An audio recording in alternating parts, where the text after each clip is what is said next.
We are live. Ooh. We got John Yabez. I added you to the stage. Where is my good friend John Yabez?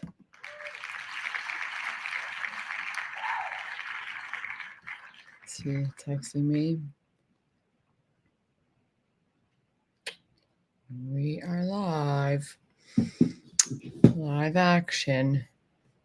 But John Yabez has not yet unmuted his mic or his camera. But I'm very excited to talk to him on this middle of the night podcast. We're just clapping for being awake. I'm guessing that you don't have the browser. You can text me if you want. We're live. We're having fun. It's just me now. John is gone. John Yabez is a really good comedian that I've known for a really long time. We used to actually be roommates when we were in Hawaii. And I haven't spoken to him in person in a long time. So I would be very excited if I got to speak with him and introduce him. But I'm guessing that something happened. There's a private chat. Let's see what we got in the private chat. He said, I thought this was just going to be you. It is just me. Literally, it's just me. There's 0 watchers right now. But it's not just me forever, because I do have an audience, just as you do, John. He says, give me a sec. So he probably wants to freshen up. He wasn't going to look good if it was just me, but if there's people that might see it, he's going to do what he's got to do. I have a lot of good questions for Mr. John Yabez. I'm going to start with a joint. We're 2 minutes into the podcast. I feel great. I actually love it when nobody's here, because I don't feel like any pressure at all. I got a little bit about my day. I got a Brazilian wax today. Yes, I did. I did get a Brazilian wax. And I just want to say, getting a Brazilian wax, there he is. I'll tell you guys about the Brazilian wax later. Let's bring John. Yeah, oh, look at you. Hey. You got professional, like, so much. It took me 5 hours. Can you hear me? I can hear you. How are you? Good. How you been? I've been good. Yeah. I'm joining the podcast world. And you're one of my first guests. Oh wow! I didn't even know this was like. To be honest, when you told me about this, I thought this was gonna be like a you just talking about stuff podcast. Oh, but I wasn't gonna bring you on as my guest. I thought you just needed people to come watch. Well, we don't have any watchers right now, so that's the good thing. That's the good news. That's the great news. So tell me about your comedy career. How's it going? That's going. It's left me in a place for sure. Okay, where's the last place that the best last place that you most recently performed? Well, I just recorded something for Chime TV in October. It's called Trying TV. No, Chime. CHIME. Oh, that's a lot better than trying. Yeah. Well, yeah. Trying implies failure. So. Yeah. So I just did that. So that's being edited right now by their team. So I'm just waiting on whenever that's going to get released. How long is it? Well, it's I did about like 20 minutes on it, but it's they emailed me and they emailed me asking me if I wanted to if they could come in and record the show I produce. So it's what show do you produce? It's a show called Joke Long. That's like Tagalog slang for just joking. Okay, joke And log, we was that joke lug, joke long, yeah. joke long. And yeah, we I try to feature just uh, uh, Filipinos. yeah, well, just we've expanded it to like AAPI. We've been trying to get like a mix of people on there. What is AAPI? It's Asian American and Pacific Islanders. So you're So, well um, in New York. They most recently all the Asian shows have added "and friends," so now like they can throw like a black person on or oh, someone that looks like me maybe one day, but it's usually it's like 20 Asians and then they'll be like "and friends" is like one or two. oh, gotcha. Just an idea, just throwing that out there. You might want to add an "and friends" and Yeah, yeah. Well, I think I came up with the show just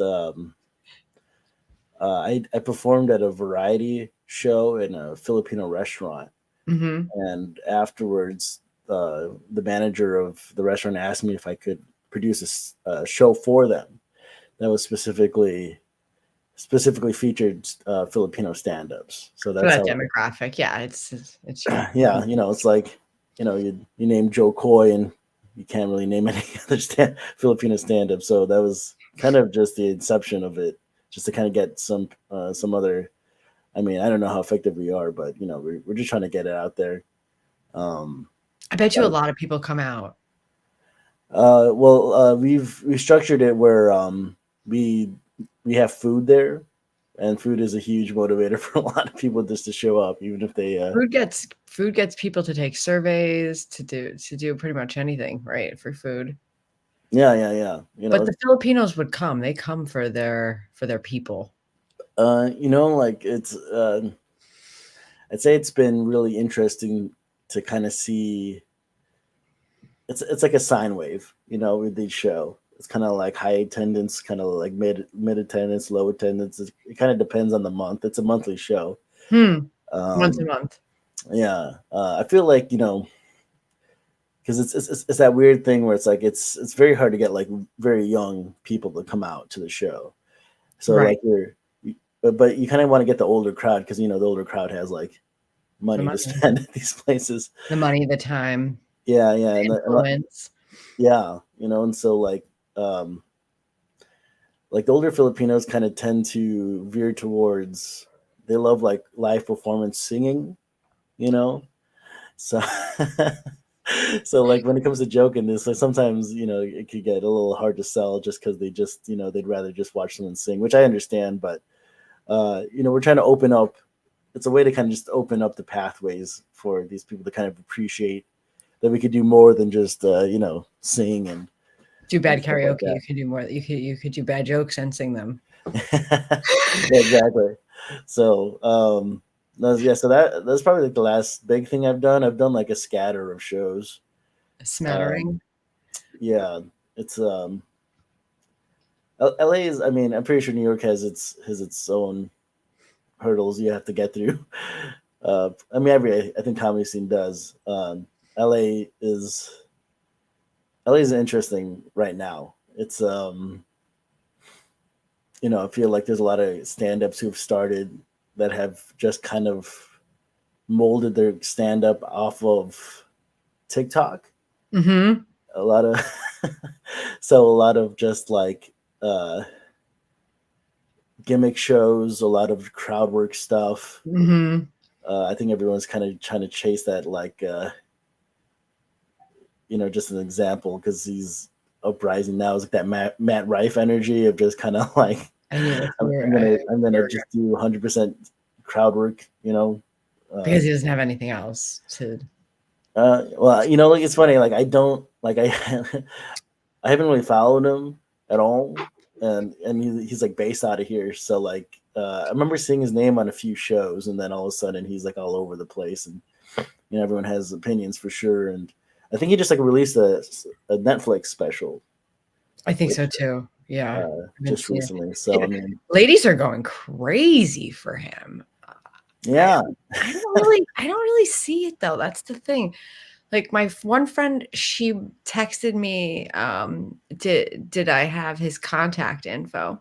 Like Oh, like you knew Matt, like you know Matt Rife Yeah, personally. You yeah. just have this. She's like, see if he wants to come to my Christmas party. Wow, okay, yeah, that'll work. Yeah, you should have been like, he's like, yeah, I could get him to come. I could also perform too, you know.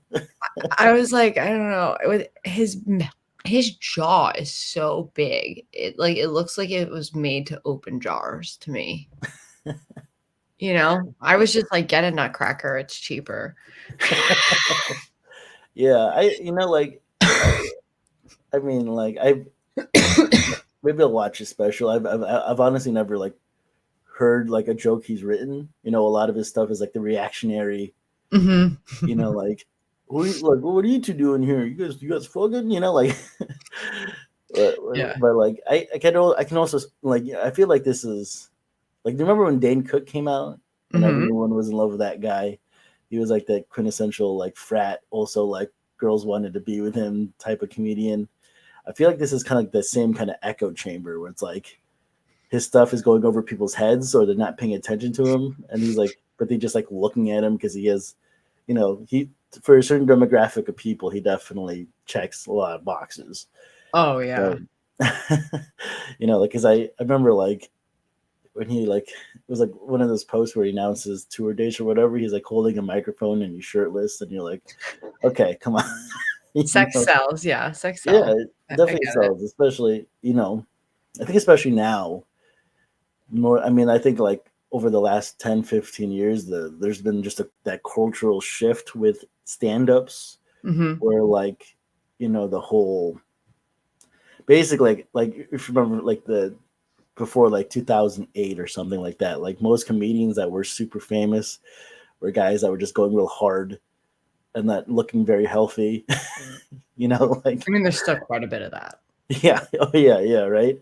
But nowadays it seems like it's almost like this influencer type of energy where we're just kind of like we're super good in shape. We do yoga and but we're also funny or attempting to Right. be funny. Where it's like, I don't know. I think me and you come from that very classic like write a joke, like you like what do you have to say? Yeah. Uh, because I feel like I don't know. Call me an old man, but like I see a lot of like these gimmick things nowadays where I'm just like, this doesn't really showcase your talent. This doesn't really showcase your material, but it's like this other venue of just how can we make this into content on social media? How many people and how many people is this person gonna bring, right? As a booker, it's like, okay, they might suck, but they also might bring 50 people. Yeah, and and it's funny too because I feel like it's like even less on just promised word and more on like followers and It's social engagement. currency. Yeah, yeah, and I That's think even more like now on engagement because I guess you could like also just buy followers and Mhm. trick bookers like that. But now they look at like, is this person being engaged with? Like, what are the comments saying? How many times is this person being reposted? Right, Which is like, honestly, my world right now, like, makes me like so irrelevant. I feel like I've always kidded around what I should have been doing since I started, right. and I'm like always missing that train of just like this will come and scoop you up and put you in a relevant position. But I've always missed that. But But now you're on my show, and so you're relevant. That yeah, yeah. that's Well, I mean, that's a maybe something will happen with this special. well, that's too kind of a true thing, and too, is that, like, sometimes, like, I was speaking to Teddy Smith. He's someone who's been doing comedy, like, over 25 years, and I used to when I had, remember when I was traveling back and forth from Hawaii to New York, and I got that residency at Broadway Comedy, Yeah, like, yeah, a long I ass understand time that. ago. And so he would be headlining like all the time, or he would just be going last, and I would have to go after like the big headliner, and it was so hard, right? Like someone Yeah, would just crush, and then no one was paying attention, and I would complain to him like, oh, "How do I go after that person?"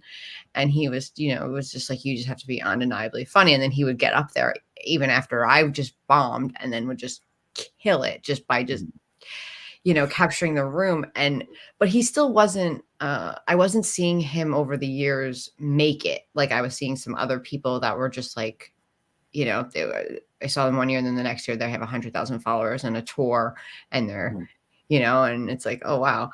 But he was saying that he did this movie and Disney just picked it up. And they Okay. picked up like 3 more or something too. So it's like he doesn't have that money yet. He doesn't have that recognition, that fame or anything, but he knows it's coming. Hmm. So it's like a really kinda interesting, and I feel like you're kind of maybe in that place a little bit, like, with your special, like, you have something coming out and maybe it's gonna be I mean, Disney obviously is you're like, Yeah, yeah. "Oh, it's Well, made man now. I'm Disney. I got that Disney money." I feel like, especially, with us millennials, I feel like I feel like in some points we are truly are like the screwed generation, because I feel like, yeah, because, you work with people who are older in the Gen X period who have like kind of are these kind of weird gatekeepers for like the stability factor of comedy. Right. Like the people that kind of, yeah, they just headline every night. They just been in it for so long They that, don't have to go on Instagram or to a yeah, podcast or anything. They're yeah, they just get the tried network and of true. clubs. Yeah. Yeah. And then now you get like these very young people who are just so social media savvy that, like, out of high school they have like 100,000 followers. Right. So Huge. it's like we just witnessed, it's like we were just on the outside witnessing both at the end of the spectrums, because, like, yeah, I mean, like, to be honest, like, I'm not gonna name names. I was on a show with someone that was TikTok, Yeah, famous. not like super famous, but they had a following, Right. and then they were headlining. I think it was like not even like a 30-minute set, but like after maybe like 6 or 7 minutes, they started to struggle, and then they had to kind of just be like, remember this TikTok? Let me tell you how I came up with this TikTok, and that's how they got people invested, because that's what they knew about them. It's kind of like a That's big, just a smart, I mean, that's a smart move if you're struggling, is like to just rely on, be like, "What do I know? What are people here for? They're here for, yeah, they like me for TikTok, so I may as well." But yeah, then as a comedian, it's kind of fun to stand back, when there, especially if there's that arrogance and that, like, "I'm the headliner," yeah, and know it's who I am, and it's like, "Okay, let's see who you are," because that's what's so great about comedy is every room is a new room, and people don't, I mean, they don't care if they might be there because you were on TikTok, but they are not gonna laugh at you because you are on TikTok. You could be anybody, Bill Burr, it doesn't matter who you are. People won't just laugh just because you showed up yeah, most of the time. I mean, people have their niche audiences, like like Tamua. Tumultuane. Yeah, I mean, he's someone I mean, we've both watched, we were both on the scene way before him, and he's, Oh a yeah, millionaire already, like, yeah, yeah. He's and like, he's funny. He's really funny. His sketches are good, and he's figured out how to tap into that Hawaii market.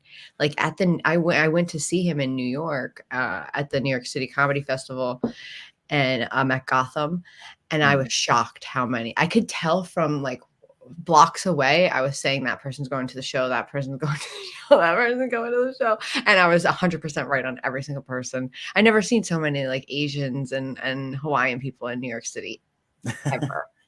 well, I think It's a that's the move. other beautiful thing about comedy too, is that, like, I feel like a lot of people think they gotta like appeal to everybody. Right. Like everyone needs to love me. Everyone Wow. needs to come see me. But it's like, yeah, like if you get that devoted fan base and there's a scatter of them just all across the nation, you could always, and they could like prove that you could like sell out a room.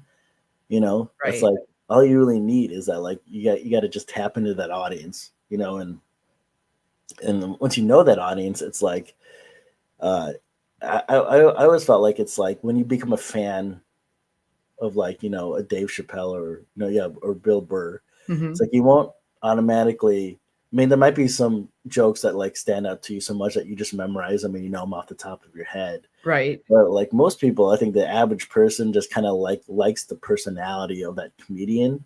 They'll fill in the blanks with like, I wonder what Bill Burr would think about this. And so, like, if we could just have that, and just have like tons of people just like tuned into that personality you got, then like Mhm. at that point, like the sky's the limit. You could do this forever at that point. Like I think like Doug Stanhope is a great example. He is like such a devoted fan base that will come Mhm. out for him in any city he's in. And he's not like, he's not arguably like a super big comedian. Not everyone knows Doug Stanhope, but like Right. enough people know him. You know. And that's another truth too, is that you can actually be bad. I'm not saying Doug Stanhope is bad at comedy at all, but I'm saying you can be bad at comedy, but if you have that devoted fan base, like from doing your podcast or whatever, they're like, Beyonce fans or Taylor Swift fans. Like I don't know if you're aware of, do you know who Louis J. Gomez is from Legion of No. Skanks? Oh yeah. Sorry. You know about the Legion of Skanks? Yeah. I don't listen to him, but I'm aware. I'm very aware of him. Like Big J Okerson, right? And Yeah, yeah, that okay, whole gang, and yeah, then there is, do you remember Opie and Anthony? yeah. Did you ever listen to Opie and Anthony? Uh, a little bit. I remember like growing up, it was like I know there was like a big like it was like Howard Stern and Opie and Anthony Right. in like the '90s and maybe the '80s, right? But like yeah, I just remember that they would go back and forth on each other sometimes. And then they got fired and they kinda lost it all and then wound and, like, the band broke up, but they both have their like, Compound Media is Anthony Cumia, and then, um, Mhm. Opie has his own show, and recently there was beef that I was, like, going reading and people have been talking about between, Opie and, Louis J. Gomez. Oh, okay. Like, thing is, in my opinion, they're both really bad at stand-up comedy.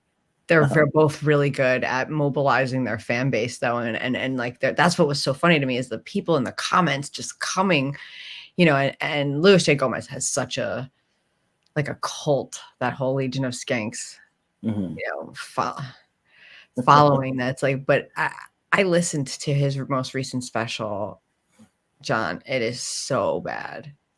I mean, I know I shouldn't probably say it, but it's like I don't talk shit about anybody, but it is bad. Like I couldn't believe how I was like, "This is your special?" Like Mm, I couldn't make it through more than 5 minutes, and then I forward through to see. I'm like, maybe he gets better, and no, he didn't. gotcha. I mean, like, was it? I mean, yeah, I guess It like was that so comedy, hack. It's just, comedy I is mean, the hack. I kind of want Okay. to go. I kind of want to like put it on my screen just to show. I, I gotta get good at that. Like putting it. I mean, it's super hacky. Just and it's I saw him before I was ever even doing stand-up comedy, host at Eastville Comedy, and he, like, mhm. did crowd work and kept, like, harassing me about, like, what was in my bag, what was in my purse, and I remember, like, freezing up, um, so I kinda, like, looked up to him a little bit as uh-huh. somebody who I had seen before ever doing comedy, Mhm. but then when I saw him also I've seen him a number of times live, I'm always just so disappointed. Gotcha. 'Cause I love comedy. That's the thing. Like I really like I love recognizing talent. I love like like I don't care how you look, if you're super hot, if you're not, like if you're funny, I want to get you on a show. I want to work with you. That's what I love about being a real like being someone who books shows also, and now I'm doing the festival that I was telling you about. Yeah. It I'm excited because I'm excited to bring all these funny people into one place in one space and see what Oh, yeah. happens, you know? Oh no, yeah, I get that for sure. I feel like as like yeah, like when you put on the producer hat, for me at least, I get Yeah, real anxious because it's like because like when you do stand up on your own, it's like a lot of it's on you, right. like, and I think that's something I've been able to really um, have peace with. I know a lot of people get like when people bomb, it really kind of takes it. It's like a lot of people. It's just like the rug being pulled out from underneath them. But like I've kind of taken that feeling and just kind of like made it normal Mhm, with just being a stand-up. So like the whole, if I do well, hell yeah. If I do bad, well, that's just part of it. mhm, But like ever since I started producing the show, like there's this another hat, the producer hat. Like for me at least, I just get real self-conscious, just hoping that people have a good time. you Right. know? You just want people to I just want people to laugh and have fun so badly, you know? Yeah. I wanna It- make a great experience, a great event, and make the yeah. lineup the way that it's gonna flow, you Hmm. know, the best, and deciding that lineup right when you have someone who has, like we were just talking, that viral following versus someone like Teddy Smith, who I've seen close out shows over and over and over again. Um, I had that actually. It was Dominic Leonelli, who's someone also I've known for like a very, very long time. So I knew like he's not just viral, I knew he was funny. But Hmm. in my mind, Teddy, I've seen close out shows where I'm talking about I did this show at Gleason's and it has like a high ceiling, the stage is high, so you lose people's attention really easy. Yeah. It's a great room because if you can fill it up, it's a filled up huge, like 150, seats, but there's the bar in the background, and Hmm. people are just coming in and being loud. If you don't have their attention, you're gonna just struggle. Yeah. And I just decided to do it. I put Dominic right before for the end. I put them both at the end, and it was perfect. It was like if I had done it the other way, I don't think it would have been as good, but I never had to think so much about, that line. It's like a baseball team, like all right, who's gonna go first? Who's gonna go fourth? Who's gonna, Yeah, who's, who's because gonna I be strong early on to help not let it drag on and be just terrible till that we get to that part, yeah, and you're the coach. You're the coach in the dugout, and like if the game goes bad, I mean, people may look at your players, but at the end of the day, they're gonna kind of look at you. Like so, like I always kind of feel like yeah, the show's like the extension of myself, Right. and it's me kind of showing people who I feel are talented, and if people are like these people aren't talented, they're gonna be like, is this dude talented? Like what is this dude up to? Like Right. Yeah. so like I know I just feel like the world of producing has been like real eye opening for me at least, especially like Me too.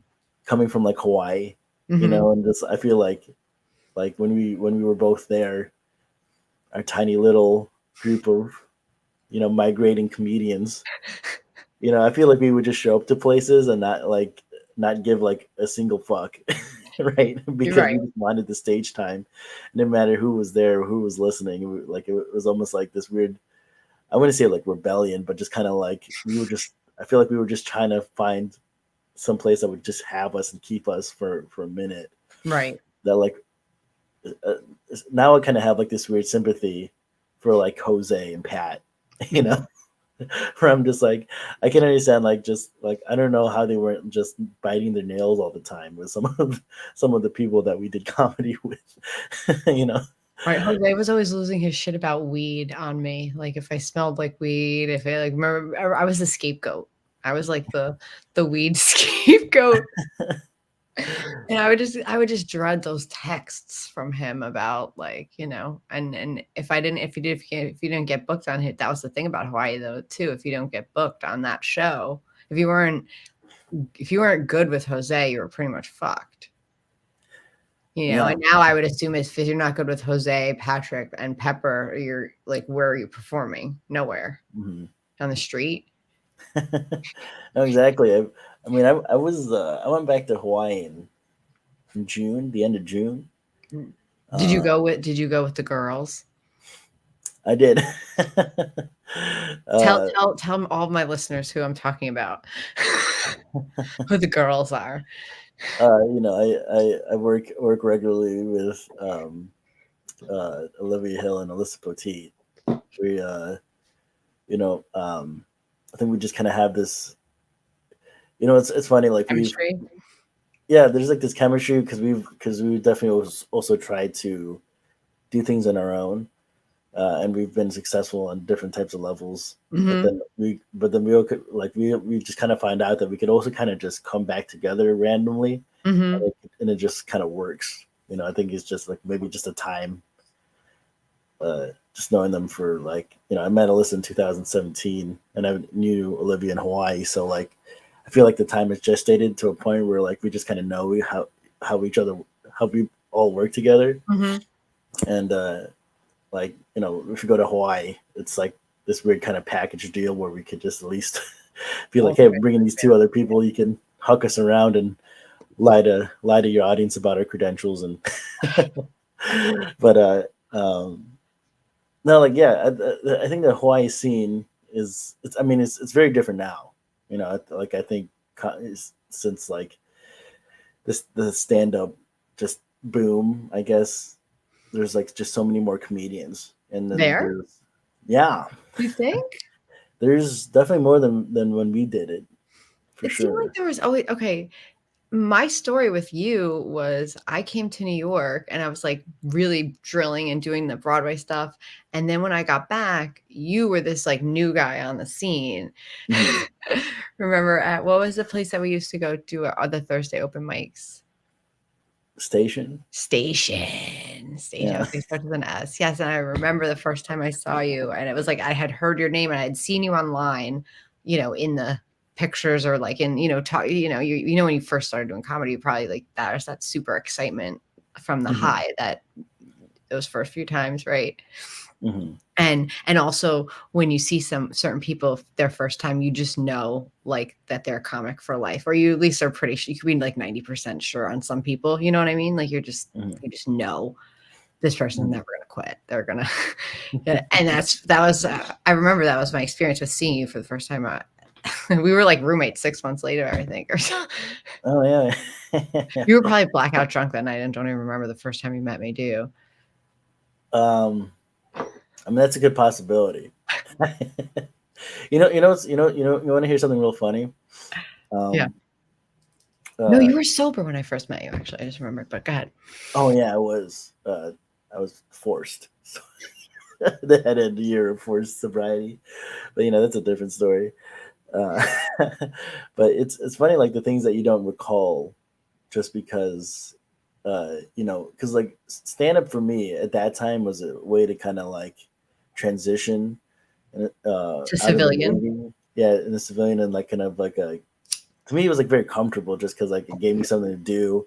I met like we there was a bunch of cool people doing it, uh, and so like the whole notion of like, can I do this for a living or should I do this as a career was kind of like on the back burner. I was more just kind of like get yourself stable, Yeah. get yourself back, integrated back into society. Um, but like I remember like me, you, Negrelli, Joel, we'd hang Mhm. out all the time and play tabletop games, and it's hysterical because I guess like Olivia told me this story because I guess like the first time she met me, she thought like I hated her guts because like, well, maybe that's a little too harsh. I think she was more like she thought I was dismissive just because she was new, right? Right. We were like, I guess she came into like there was like the big after hangout circle, and she just thought like she tried to introduce herself to me, I guess, and I just kind of felt like she said I felt like I was like looking for something else or dismissive, Well, you you were know. just always very quiet. I remember you never gave me a compliment when we lived together. I was like, "This guy has not given me one single compliment." I, I was starving for compliments. I was practically walking around the apartment naked, just trying to get something out of you. I what's funny with that stuff is that I think recently and with I think recently and I've definitely gotten more open and more aware is that I like to be very unassumptive and like I always felt like people felt more comfortable with me if I wasn't so invasive. Right, Does yeah. that make sense? Mhm. And then I knew that like I knew I think part of me was like you were helping me out a whole lot when I was living with you, and like a lot of me was like don't fuck this up, like don't do anything, or like because I just knew I was like in that part of my life I was like I mean we were friends, but like Mhm. in my mind I was like we just started this friendship, Right. like don't like Yeah. because I know just like, oh, here's a man just moving into this place, and like I just knew the optics of that could be weird if I like did something weird or Yeah, I remember I didn't care about the objects. I need a roommate. My husband had left me. yeah. and I was ready to Um, party and have fun, and like that was one of the best experiences living together. Like that's, I mean, that's the only time I ever lived with another comedian. And I wish we had even made more of it, and that I didn't, get pregnant. mhm. Yeah. It, I do remember the party you threw for me when I got out of the Navy officially. Was a wild, like I don't honestly I think that might have been like the highest I've ever been. on Mostly weed. because mostly because I was very new to it. But like you, like everybody, like smoked me out at least once. Like you did a whole bunch of times, but like Nico, Negrelli, Joel, Shane, just I just like so much like eat, like so many edibles and so much weed. I remember at one point I was on the couch. I was so high I couldn't move, and Nico was just kind of like, "What's?" He goes like, "What's wrong with you, dude? Like, you all right?" And then like I just remember just like I was looking at him, and he was like, how Nico is with his laugh. uh, but that was How was his laugh like? I can't oh, think. I can't even. If I do it, I'll like wake all he the just room. he does like it's like a yell, right? Yeah, it's like a buildup. It's like it's so hard to. I can't imitate it. It got him kicked out of that comedy club in Denver. Ever he told ever, Kicked out? yeah, I don't know if he ever told you that story, but he got kicked No.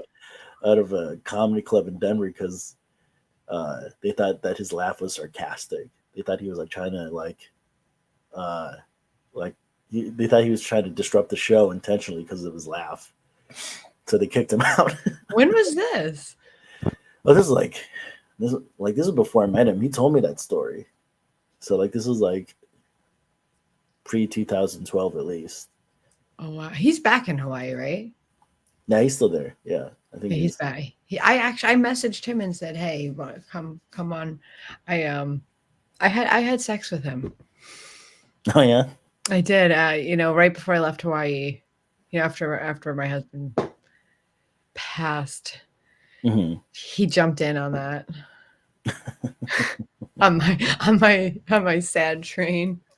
Um, Tell me, tell me what happened with you and Anthony Negrelli when you first moved to LA, because I never got to hear this story from your side. I've always wondered about the beef, what happened, what it's like now. I want to know what uh, went down. well, I think like I don't know if I mean, did he tell you his side? Did you ever talk to him His about side it? of the story, his side of the story was basically that you would get like really depressed and start like banging your head on things and like saying bad things about yourself, and he would get like really scared and hide, and he had to get away. Oh, okay. Well, I don't know And about I hiding. kind of believed him at first, but then other things he did down the line, and the fact that our friendship endured and my friendship with him did not endure, Hmm. has always made me wonder what really went on. Um, you know, Banging my head was definitely something I did when I was drunk. Yeah, he would say he would get really drunk. Yeah. Yeah, yeah. If there's something I've come to accept is that like I do have alcoholism for sure. I still drink alcohol, but I'm very aware. I'm not as bad as I used to be, Mm. and took a couple of instances for sure to kind of like get me in check. But like it's funny because like when I was deciding to come to LA, it's something I always wanted to do because Mhm. I got a film degree at UH, and I think like it was like maybe 5 or 6 months before I left, Anthony decided he was like, maybe I should go to LA too, and then we kind of just made plans to go together. Um, and this is like, uh, I found out some things afterwards where it's kind of like, I wish people that knew like the stuff he did would have told me that I would have been like, maybe we should do this together. Mm. But he had terrible credit, so like when we were applying to live to places, like we couldn't get anything because like Mm. he would they would run credit checks on him, and they would just deny us. So we like the only place that we can get, and I stayed When you there. visited, you stayed there. You know, like it was we got that studio right across from the Celebrity Center for Scientology, and you know that studio was super small. It You know, was. and we're two full grown men, right? And like I think for his part, Anthony was um, he was with his girlfriend, right? He had a girlfriend back home. I know that his mom is a huge support system. I knew that his mom is a huge support system for him.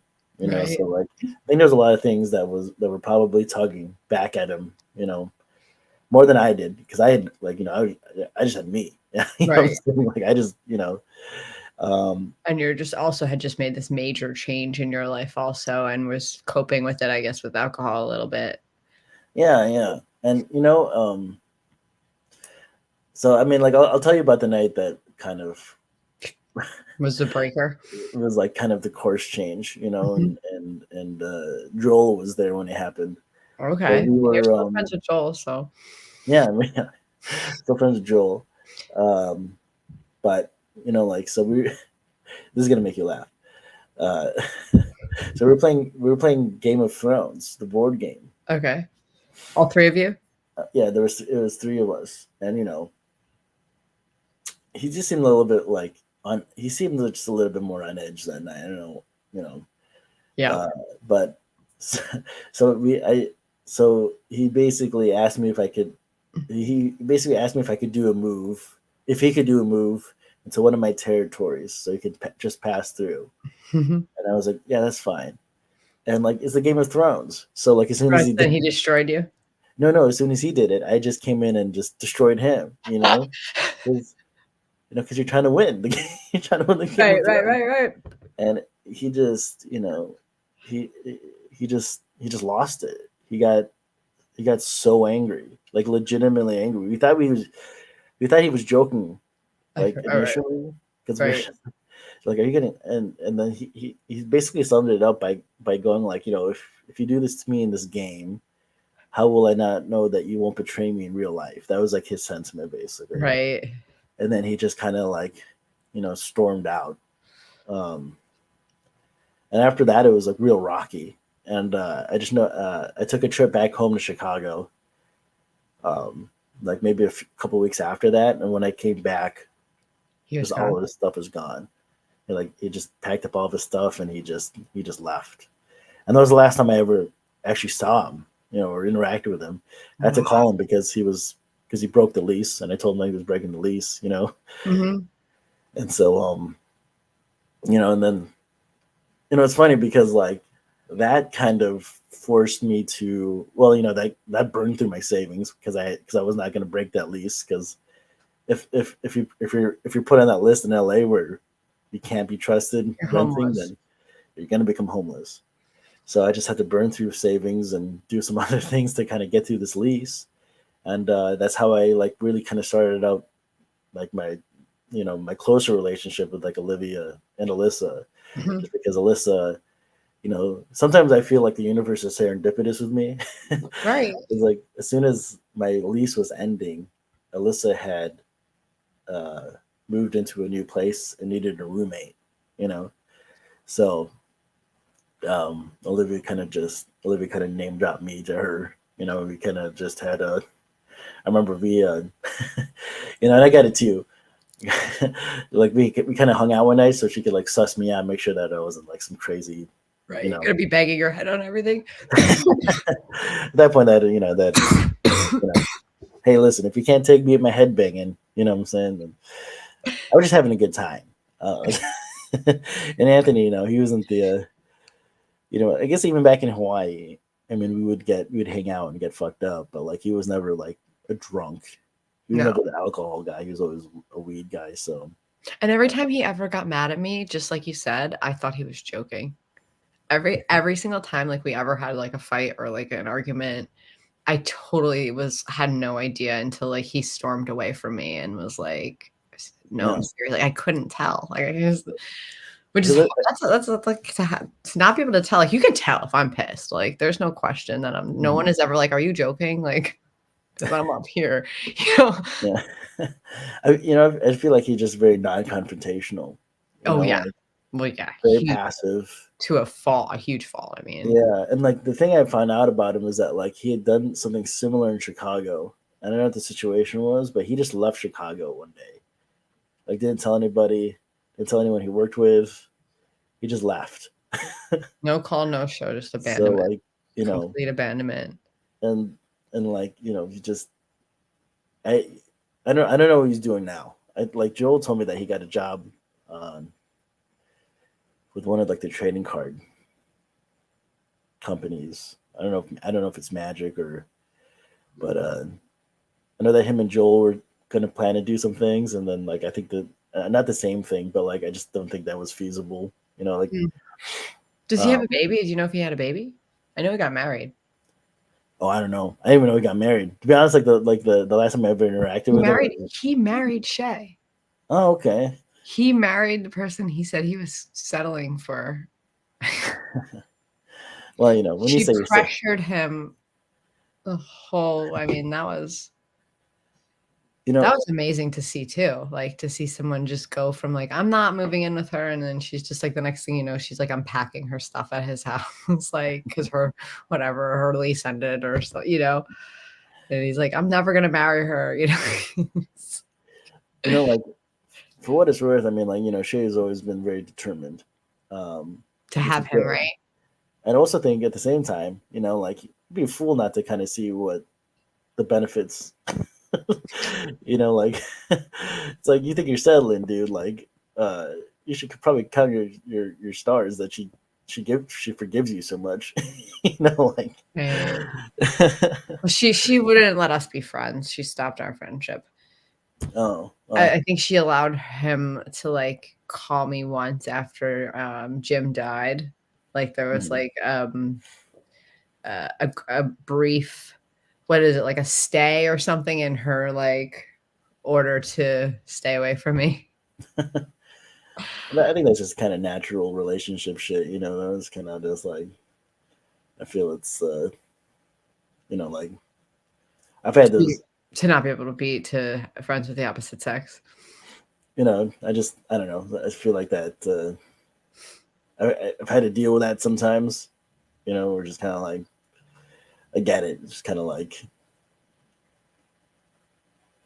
you want to talk about just the interspersings of the dynamics of relationships. Like Right, yeah. Or like do you mind if your partner has friends of the opposite sex and hangs out with them? me. No, I'm fine with that. Do you mind Uh, if your partner has OnlyFans?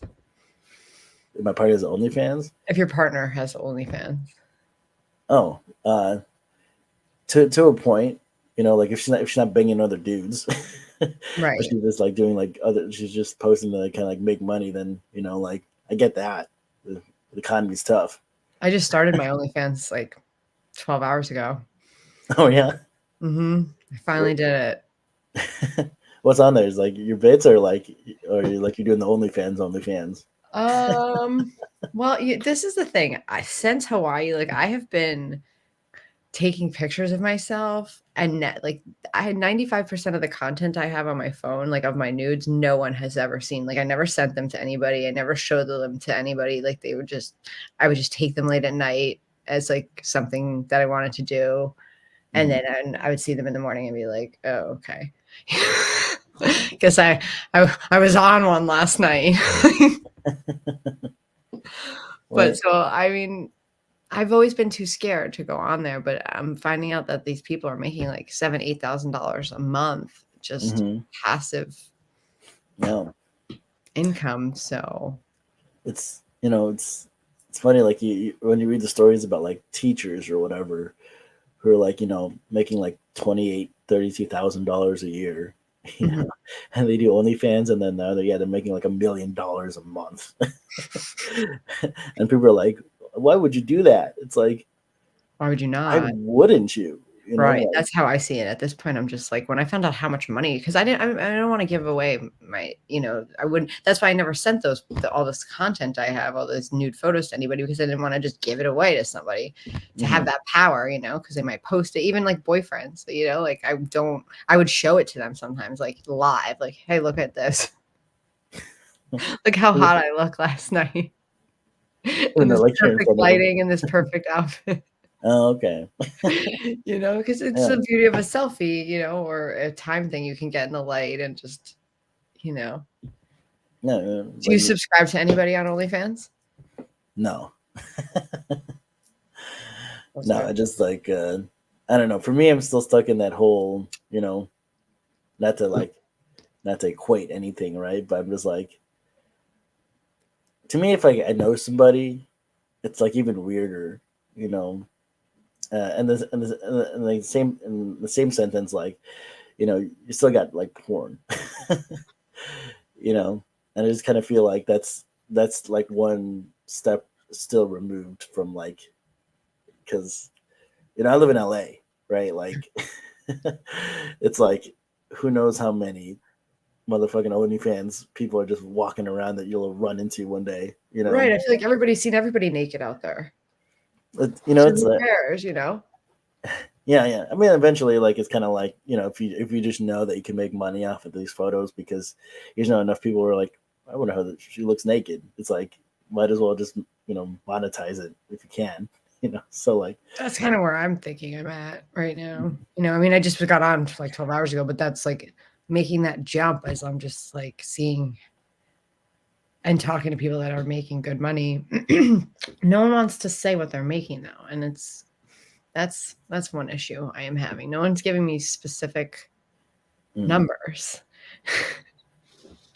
But they seem like they're living comfortably and not doing too much else. And I mean, it does seem like it is good. I've seen comedians on there too. Like you could be on there if you wanted to. I just like post my jokes. But yeah, well, that's the thing. It's like I'm not sure what exactly how much of the content that I have I'm gonna put out there. Like if I'm just Yeah. gonna do a lot of sexy photos and stuff, and like completely not do any sexy photos on Instagram anymore. Take it like Instagram was getting it all for free. Like no more. No more sexy photos on Instagram ever again. You will never see my cleavage on Instagram ever again. You're gonna have to go to my new OnlyFans. Right. Now you can plug that For that. Yeah, I should have a link on right now in my banners. Yeah. But what I'll tell you what else I'm gonna do. I have all these different domain names. You bought these? I have like 20 different like dick, cock, heavy dong, softy shop. I have so many domain names and I'm going to have them all go to one and I'm going to be posting them like all throughout my shows, and drop ship like male enhancement products. I think to it. And I think another thing I'm going to do, and I forgot to do it. Well, I didn't forget, but I was telling this guy that's producer Rob, that I'm going to always have a blanket over myself. Cause I did when I went on as a guest, I had a blanket over myself and then I did like a reveal and I was wearing a wedding dress. And I was thinking, you know what? I'm going to always do a reveal. Like in the beginning of every show, I should just start with a blanket on me, and then like, so there's like tension and build up. Like, what is she wearing today? Like what's under there? Is she naked? What's happening? Maybe, I might just lost my green screen. Maybe one day I'll have like pasties underneath, So, I don't know, what do you think about that? Do you think that's a good idea? Is it a good hook? I mean, I don't, it might be, like, I feel like that stuff, like, I think, like I said it before, it's just earlier where I'm just kind of like, I'm always like real weary of, because I feel like that kind of falls in like a little gimmicky, where just kind of like people will show up to kind of see like maybe Mary Jane will be nude this time instead of like, here's my, here's my solid 15 or 20, but like at the end of the day though, like teach their own. I'm not really like you shouldn't do it or you should do this, because like there's so many roads to the same place. Like there's like the I feel like so many. One thing I've been seeing more of is like that. It's like I call it the Tony Hinchcliffe effect, where it's like there's so many of these shows now too, where it's like a dude and two of his buddies behind a table, and then you come up and do like a minute of stand up, and they just make fun of you for 15 minutes, you know. They make fun of you after you do your stand up? Well, it's like, I don't. I think that's just like a formula, Right. which is kind of like you look at those types of shows and you're like, yeah, they're people find them amusing and entertaining for sure, but like you don't ever remember the people doing the stand up. You remember Tony Hinchcliffe, you remember his guest, his surprise Right. guest he had. But like to me, I'm just like I want to watch things that like that show me like your stuff, because like it's crazy because like talking about like our shows. I've Mhm. had people I've had people submit tapes to me, and this is like, and I think this is just a symptom of just stand up itself, where like most people probably don't watch tapes, and people have gotten comfortable just sending anything. Like I had this one guy send me a tape where he messes up in the middle of his set and asks to start over, and it's not a And you bit. said that. He sent it to me thinking that he would get booked. I'm like I mean I'm a guy that's like I don't even care if you send me like an open mic set where you Right. do well, but like I want to see you do well because like I don't want you like on my stage going, oh I fucked up. Can I start over from the beginning? I mean, Like that is kinda I guess it's kinda funny if you're joking in a way. yeah, like there's ways you can recoup from that. There's But like the this guy literally like wanted to like in his video wanted to restart his like, 'cause entire he's, set. doing a video. Which is like, why, like you're sending this to me? Anyways, that's just like, I don't know. Well, It's I'm looking at I was just when you started saying that, I was thinking, "Oh, that would be maybe I can have you back on and we can do, you can do watch-alongs with me on some of the because of the festival, I'm mm, having to watch tons of it, I guarantee everybody that I'm gonna watch 5 minutes of their thing of their set, and I know people go and they check. Some of these people have, like it doesn't have any views, like, they made it just for the festival. mhm. But Yeah, I was always gonna even the ones that don't, like, I'm gonna give everybody their 5 minutes, but oftentimes within 2, I'm, like, turning the volume down. In my car, I'm like, "I already know there's no fucking way. You just no." yeah, yeah. Yeah, it's like it's funny. Like I I've gotten real picky with like even the open mics I go to now Mhm. because like I kind of like pulled back on that a whole lot just because like It's draining. it's draining. Yeah, like I'm not getting younger, and like a lot of me does not want to hang out with a lot of these people, past 1:30 in the morning. Like nothing's happening at that point. Right. I But always go and come back and just leave. Like, I don't try to be if a friendship forms with somebody at this point, it does, but I just always leave, you know? no, It's yeah, yeah, out of and there. it's like, and I feel like ever since maybe it was the pandemic. I don't know with like all those online shows, the Zoom shows, Mm. where I feel like here at least there's like a huge shift in just the overall kind of vibe. You know, Mhm. what's life shocking? It was my first banner that I made, Oh, we put gotcha. on the show, yeah, I, so but it's supposed to be choking, and I'm listening to what you're saying. oh, gotcha. Okay. It could be Uh, and I'm surprised that no one like picked up heavycock.com. I'm surprised that's not a website. it is, I own it. I Every know, I know. single I'm one I saying, own. Oh, no, but I'm this saying one's that in Ho you know like, what wanna know what one of my best one is? what was that? Magicdick.com. Yeah, like no one has ever Dick Magic. did magic. Oh, okay. Well, yeah, this. I'm just surprised that these haven't been swept up by like the gay community. Like. Right. Well, I'm gonna sweep them all up with my product.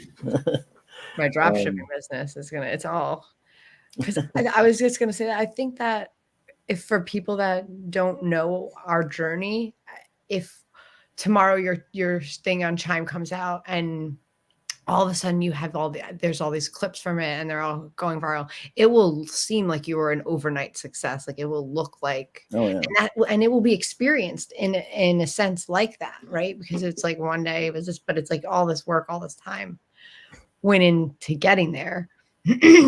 Yeah. But it is kind of cool how all of a sudden it starts like my Instagram following recently, like almost has doubled. And like I feel that momentum is I'm doing this show. Like I'm going I don't care how many people are watching. Like I love doing it. And I know it'll if I stick with stuff consistently, like it'll grow and Mhm. people will come, especially from half the other shows I'm watching. I'm like, how are people are watching those things? And they're not even doing segments or, like they're not even Yeah. coming in a blanket to do reveals. They don't have great ideas like that. But that's how it's looked from the outside to when looking in. I have felt like people have just become these overnight successes, and some of them I think have, uh, Hmm. which is amazing and good. Yeah. That's why I feel like, I mean, you know, for however you feel about it, right? It's like I feel like so many people are coming up in such different ways. Hmm. Like I remember when I first moved here to LA, and this might have been like the end of it, but like you look at something like Just for Laughs, right? Hmm. And you'd see just like, yeah, you'd see like a bunch of people that you saw were getting big in LA, right? Yeah, Um, and just recently, like these past few years, like I look at that list and I'm like, I don't recognize any of these names. really. Like yeah, like Yeah, I do. I guess they're all coming from New York. I do still. yeah. I'm still seeing New York is so gritty. Like, Hmm. But like I guess what I'm trying to say is that like I just feel like there are so many people finding different ways to get to these places. yeah. And like even like the whole club stuff where like you hang out at the store or you get good with someone at the improv, like those are still valid ways for Hmm. sure. But Yeah. like you don't, but that isn't necessarily the only way to do it now. Like you could just, yeah, you could be, you could be like a teacher on OnlyFans that has like a million people following you, and then you start doing comedy, and then you bring that, and like and then you kind of circumvent all that stuff, and now you're big, you know. And so like I think that's what I've been trying to. I think that's the point I was trying to allude to earlier. Was like after the pandemic, I just saw like this huge shift of like people I've never seen on the scene. I guess it's also coupled with like me being less on the scene as well. I kind of Well, got real tired. in regards to like watching tapes and taking submissions, I don't know if you see this, but I ask people to tell me how many years they've been doing comedy, and Mhm. some of the people will say like they'll say 3 years or like whatever, and it's like that they started in 2019 or they started in 2020, and I'm like, wait, you started in 2020, Yeah. so you started in front of a computer, like, Hmm. and you did in front of a computer for a year and a half. Okay. Yeah. Well, that was hard. I mean, at the same time, I do give respect to that too, because if one it was getting to make that transition from getting from behind your computer to a Stay. live Yeah. a live audience and then still staying another year is okay. I mean, did you do the virtual shows during COVID? Yeah. I did a few. They were torture, Um, right? yeah. To me, like yeah, to me, I like you can never beat the experience of just getting live feedback and like in person. I feel like that's Absolutely. the best way to kind of experience this because yeah, like I feel like a lot of comedians came out of that, Mhm. out of the pandemic, just like used to not reading reactions because they were just on a computer and like And there was no reaction. People weren't yeah, even listening. They had like their everything off. yeah, like you didn't know what was working or not because like you could be in a room full of people with their mics muted, like Mhm. and so like these people come out of that and they get on stages and like and then they start telling jokes they did during the pandemic and people like may not hit but they're just like I well it worked on Zoom I think so I'm gonna keep doing it. And it's just like no you gotta like cut some of these jokes dude like no one like no one gives a shit about the pandemic anymore. Stop telling people Unless like it's such a killer pandemic joke. yeah, which is like I don't know, man. How many times have you heard someone do a joke about the people that are wearing masks are covering their bad teeth? Yeah, yeah. A lot of that, a lot of like I remember a lot of like yeah, I don't have to there's like a lot of weird ones too, where just kinda like if sex with a mask on, it's like I'm a little less like if I can't read her face and see if she likes it or not, it doesn't matter because the mask is on or something like that. Who is having sex with a mask on? Nobody. Nobody is having sex with Nobody. a mask on. Everyone was taking those masks off the moment they stepped inside with anybody. That was cool. Like, I mean, Mhm. if No, you're yeah. gonna fuck, how are you not? How are you gonna leave a mask? I don't know. I mean, I guess unless their teeth are fucked up, then I guess. I mean, there was people I was definitely like, oh, they need to put that mask back on. I feel like if you're gonna if you're gonna have sex, uh, you're already gonna be like so close to somebody else. It's like at that point, why do you care about COVID? You know, like it's like I'll get sick. I don't give a fuck. Right?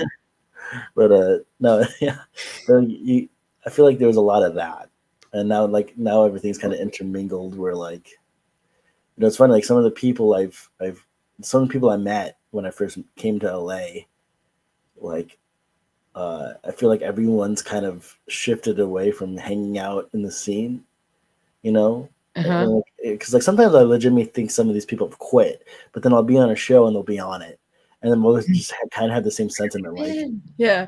it's like yeah, like I hate driving into Hollywood, so I don't do that anymore. I just kind of Mm. like I know people, we know enough people to kind of like will jump on shows instead, and that's how Right. like you know so it's and I think it's like those like that validating, like at that point where you're just like you can jump on shows is a little validation, like when this lady from Chime hit me up, she emailed me about wanting to shoot the show.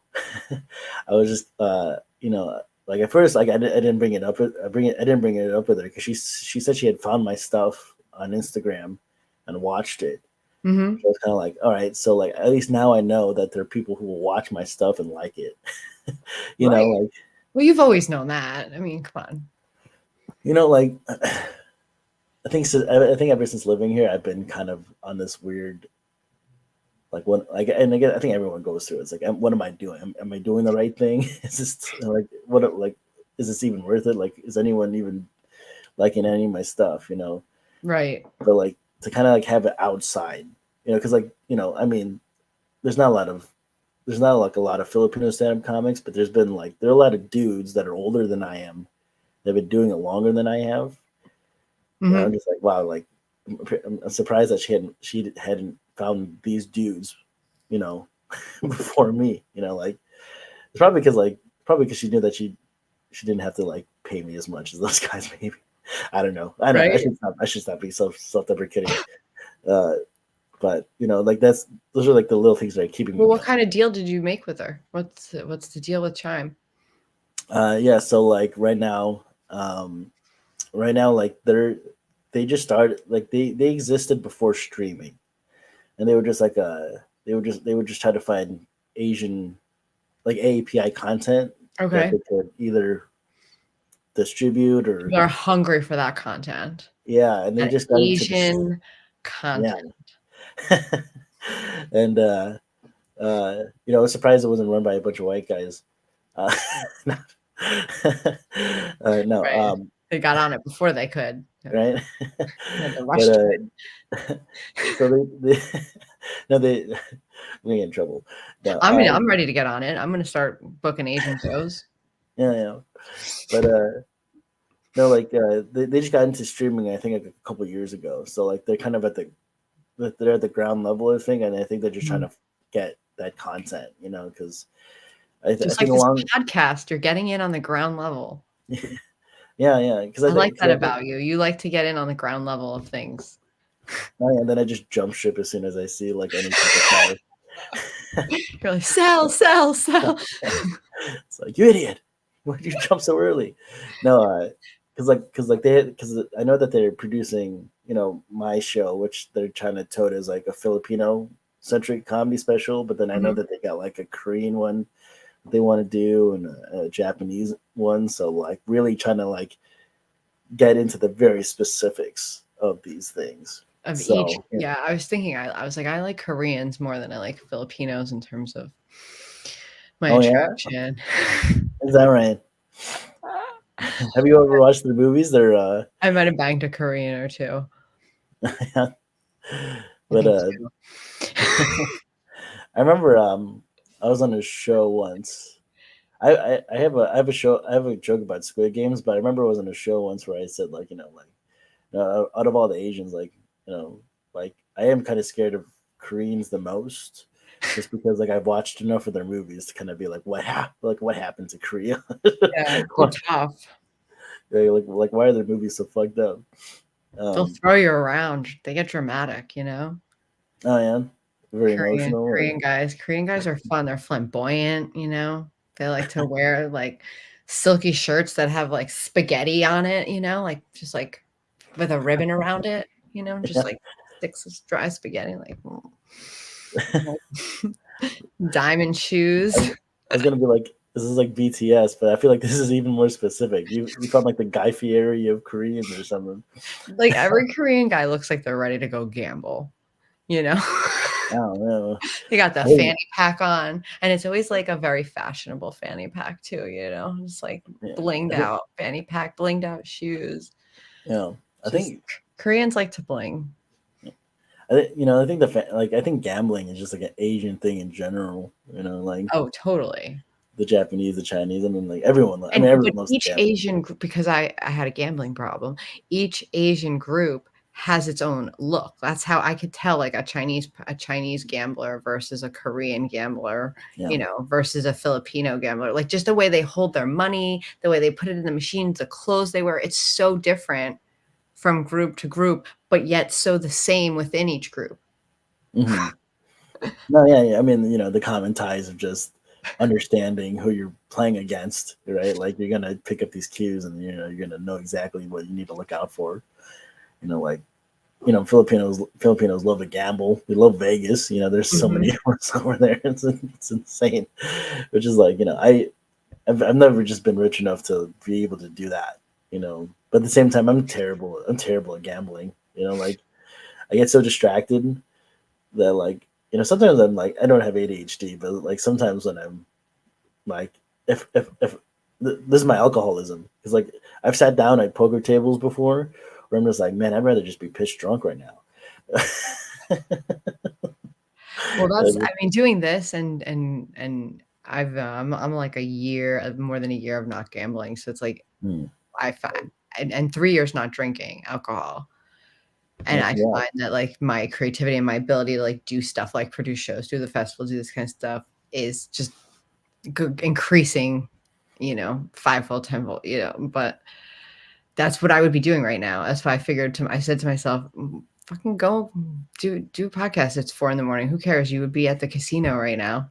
You know, like for until No, Thanksgiving. I would from now until Thanksgiving, I would be playing, you know, with everything that I had in this world. no, But I would tell myself I was just gonna go do the free play. no. Well, it's funny now too because like I mean I still drink, but I don't drink as much as I used to. And Mhm, I just now also understand how long, yeah, like exactly like how late I'd stay up because like my body still hasn't really adjusted. So like I I'll like sometimes I'll go to sleep at like 10, but then I'll mhm, wake up at 1, and I won't be able to go back to sleep until like 4, right? And I mhm. just remember like that's what I used to do when I was drinking super heavy. Right. I'd stay up until like bar close, which was like 3:30. I'd get a taxi home and I'd sleep at 4 and wake up at 8 or 9. Which I'm pretty sure is not good for my body. But Yeah. Yeah, it's I like mean, I would gamble and I would drink and then I would lose and then I would go to, like, an underground Hawaii, game room, you know, with a bunch of meth addicts, and then I would be like, "I need money. Who am I gonna have sex with for money? Like, who can I sell a picture to? you, Like, you brought me to those, what a can bunch I of do?" those. I know. I don't even remember that, but that one time we hung out, we went to a bunch of those. Oh, I took you to a bunch of, poker games, right? Yeah. Well, And there were the some food places was where great. I mean they always had good food and the Hawaii, like, the Hawaii home vibe, but hmm, so glad that, you know how I quit both was listening to Alan Carr's The Easy Way. Have you ever heard of him? Alan Carth, no. He said that millions and millions and millions of people have quit smoking cigarettes. I think that was his first one was for cigarettes, drinking, gambling, Hmm, eating sugar, like, so it's just like I just listened to the audiobook, The Easy Way to Control Alcohol, and then I just realized I didn't I would just drink non-alcoholic beer. So I just drink non-alcoholic beer and I put it in a glass. And in the moment that the beer bottle is thrown out, I completely forget that it's non-alcoholic beer because I'm hanging out. Everything else is the same, like of the ritual of going to the bar or going out. So that Pavlovian response still kind of occurs and I feel relaxed and I feel happy, but then I'm not poisoning myself. And I realize like nobody really wants the poison. No one really wants that, like to lose control. Like and it is the moment we have just a drop of it, we're thirsty for more right away. Every human being, not like I also realized that though, like there's no such thing as like an alcoholic gene. It's every human being. We're all susceptible because it's alcohol. It's ETH, you know? Mhm. And that idea that because I had been told I went to AA when it was like, you're different. You need to go to these meetings for the rest of your life. Like, no, you don't. You just need to have the brainwashing that occurs every single day by the marketers to be broken. Like, that's it. And it's the same for gambling. They hook you up to your behavior so that you're so queued up to do it. Oh, yeah, like the reward system, if you would want to call it that, where you're just kind of like that, those quick highs, basically, where you're just like, yeah, you have a drink, you win a little bit of money, right? And you're just like, yeah, it's like the proverbial chasing the dragon, which is like such a it's such a tired adage, right? But it's so true. It's like, and for me, I think like just like I just for me like with drinking, I just kind of started feeling the effects. Like even if I wanted to get like blackout drunk, I really can't. My body will like quit before like I'll fall asleep before I get blackout drunk. Oh yeah. So like in a weird way, my body kind of like self-regulated itself to kind of be like, like if you're gonna go to this thing, you can have a couple beers. Mm-hmm. If it's like a if it's like a bigger event, maybe. But like if I go out with someone to a bar or whatever, I'm not like getting blotto. You're not going ham anymore. Yeah, because I feel like at the same time, it's just kind of like when you're younger, like part of me would just kind of feel like and I feel like it's such a typical young person thing to think that like if I get super wasted and show these people I can get super wasted, then they'll accept me or something, or like I'll impress this girl if I'm just like can't even talk. Right. And then you And kind of now get it's like such a good feeling to know that you're like, I know that when I get on stage, that my performance isn't going to vary so greatly where I might be all wasted when I get up because of where I went in the lineup, or I might forget, or I might think something is really funny that's really, offensive, or, like that, to not have that, like that on my back anymore. yeah. You don't even realize how much it's Mm, affecting you. I think mm, so many people don't realize that. People that haven't quit yet don't realize how much it's affecting them. no, exactly. And like I feel like just because I feel like in Hawaii, when I was doing in Hawaii, we were doing like every single night. You know, like it got to a point where like, Hawaii was crazy. yeah, but it was like one of those um, like now I can't like do stand up drunk, like or altered just because, especially if I go to an open mic, and I just go and I'm just drunk and I just talk to somebody. Like you're like wasting your time. Like if you take these things, if you go to these things to actually work, especially with like mics nowadays too, where you're like, in my opinion, there's a lot of mics that are just like the pits. And if you're just gonna go there and waste your time, it's like You go there to die. yeah, like why'd you even go out? Like so I'm just How like much does it cost to go to do a mic in LA? um like it varies.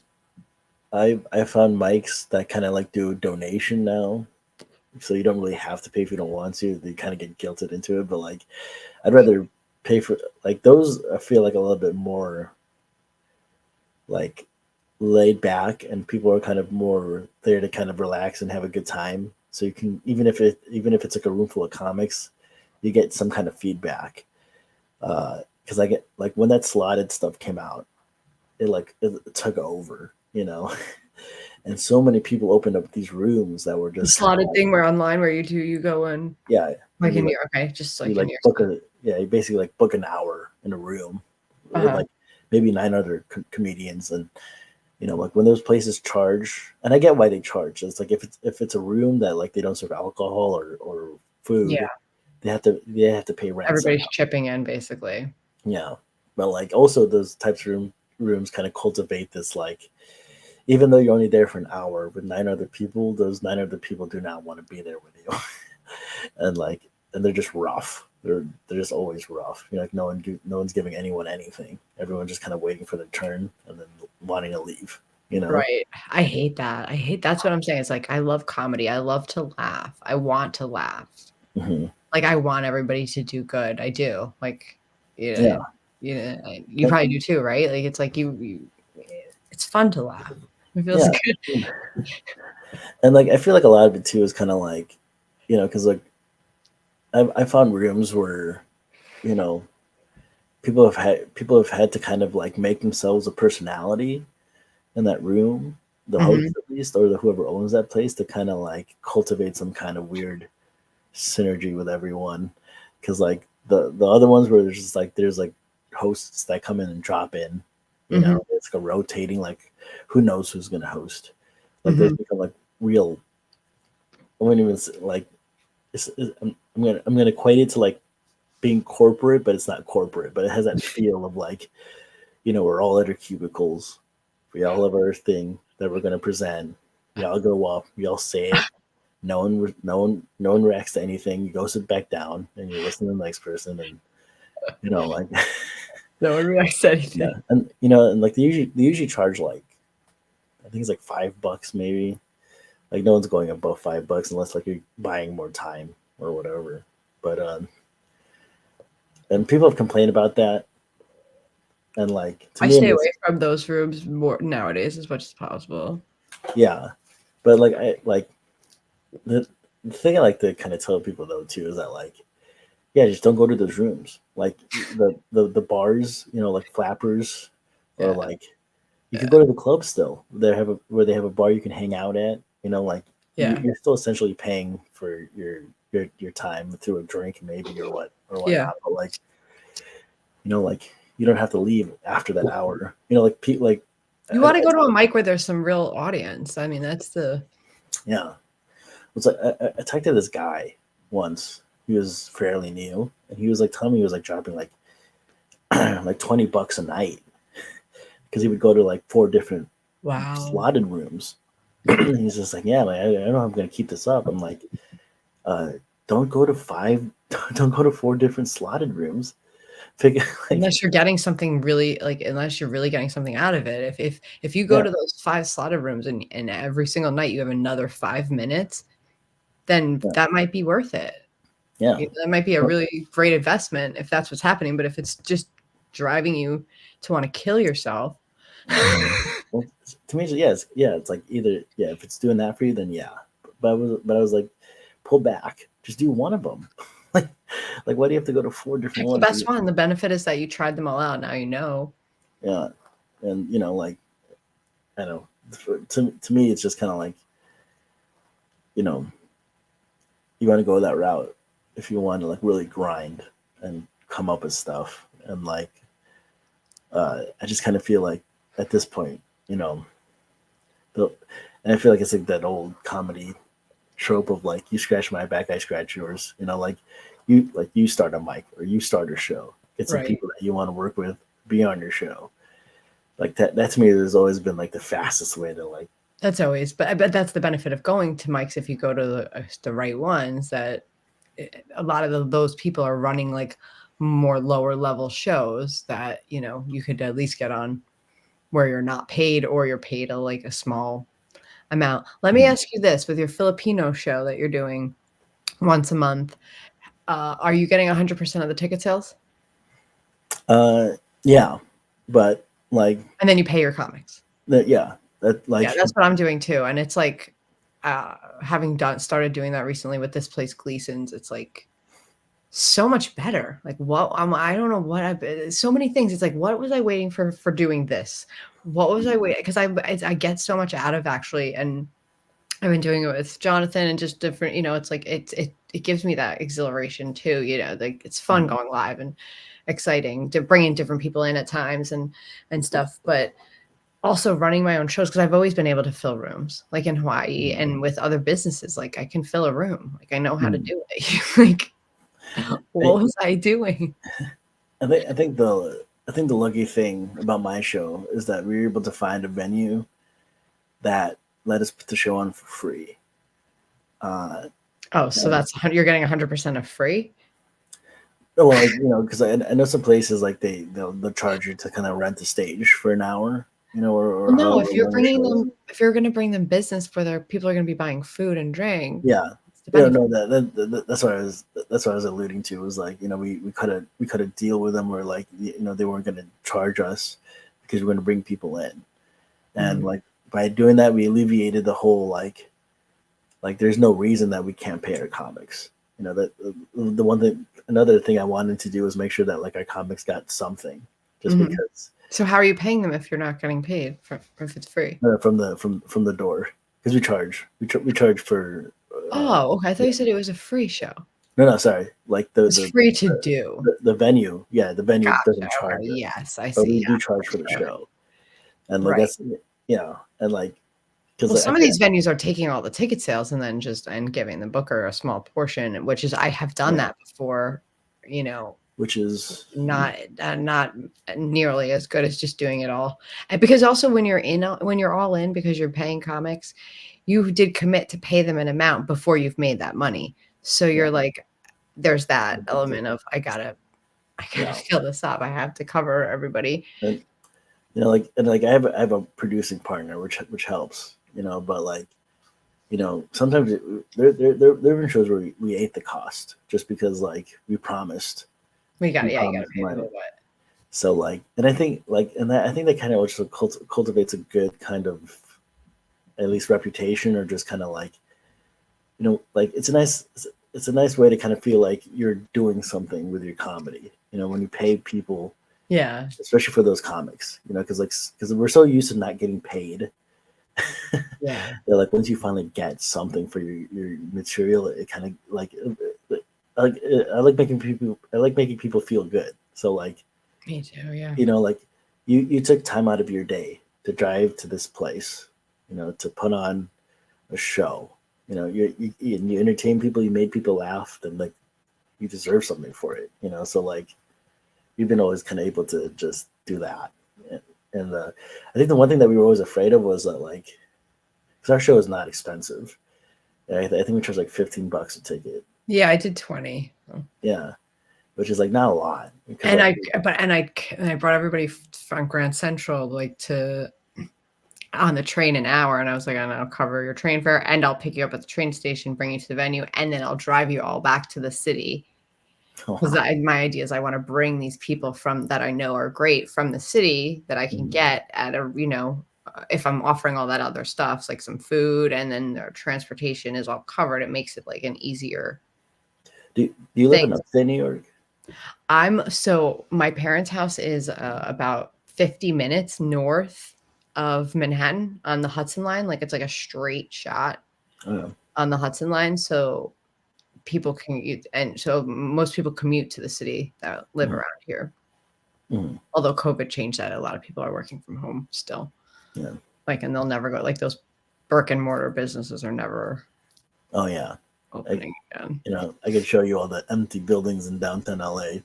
I want to make them all roller skating places, like to do these because I also my boyfriend owns a roller rink, and Jonathan, and he's come on the show. We were doing the show together and talking to people, and I produce events for him and the rink like that he didn't have before. I was there, like these late night skates and stuff. I mean, and the principle, that's what I was saying, like the principles of like filling up a room and getting people to a place, whether it's comedy or a skating event, are pretty much the same. You know, you want to make people feel good. People want to go to events and experiences that make them feel good. If I can sell them that, and it's something that I already want to do and believe in, and then like designing the experience or the event how I would want, like, so all the comics, I would have been able to pay them more than what I promised them. Like, my whole thing is to under promise and over deliver. Mhm.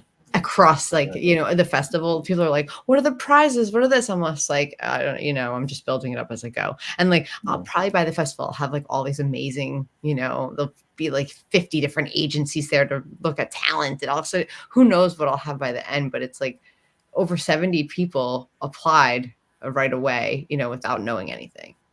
All right. Oh yeah. Yeah. Again, it goes like, yeah, like you build a good rep, like, yeah, like that's a magic thing if you can just get the people that just keep coming, just because they just like your stuff.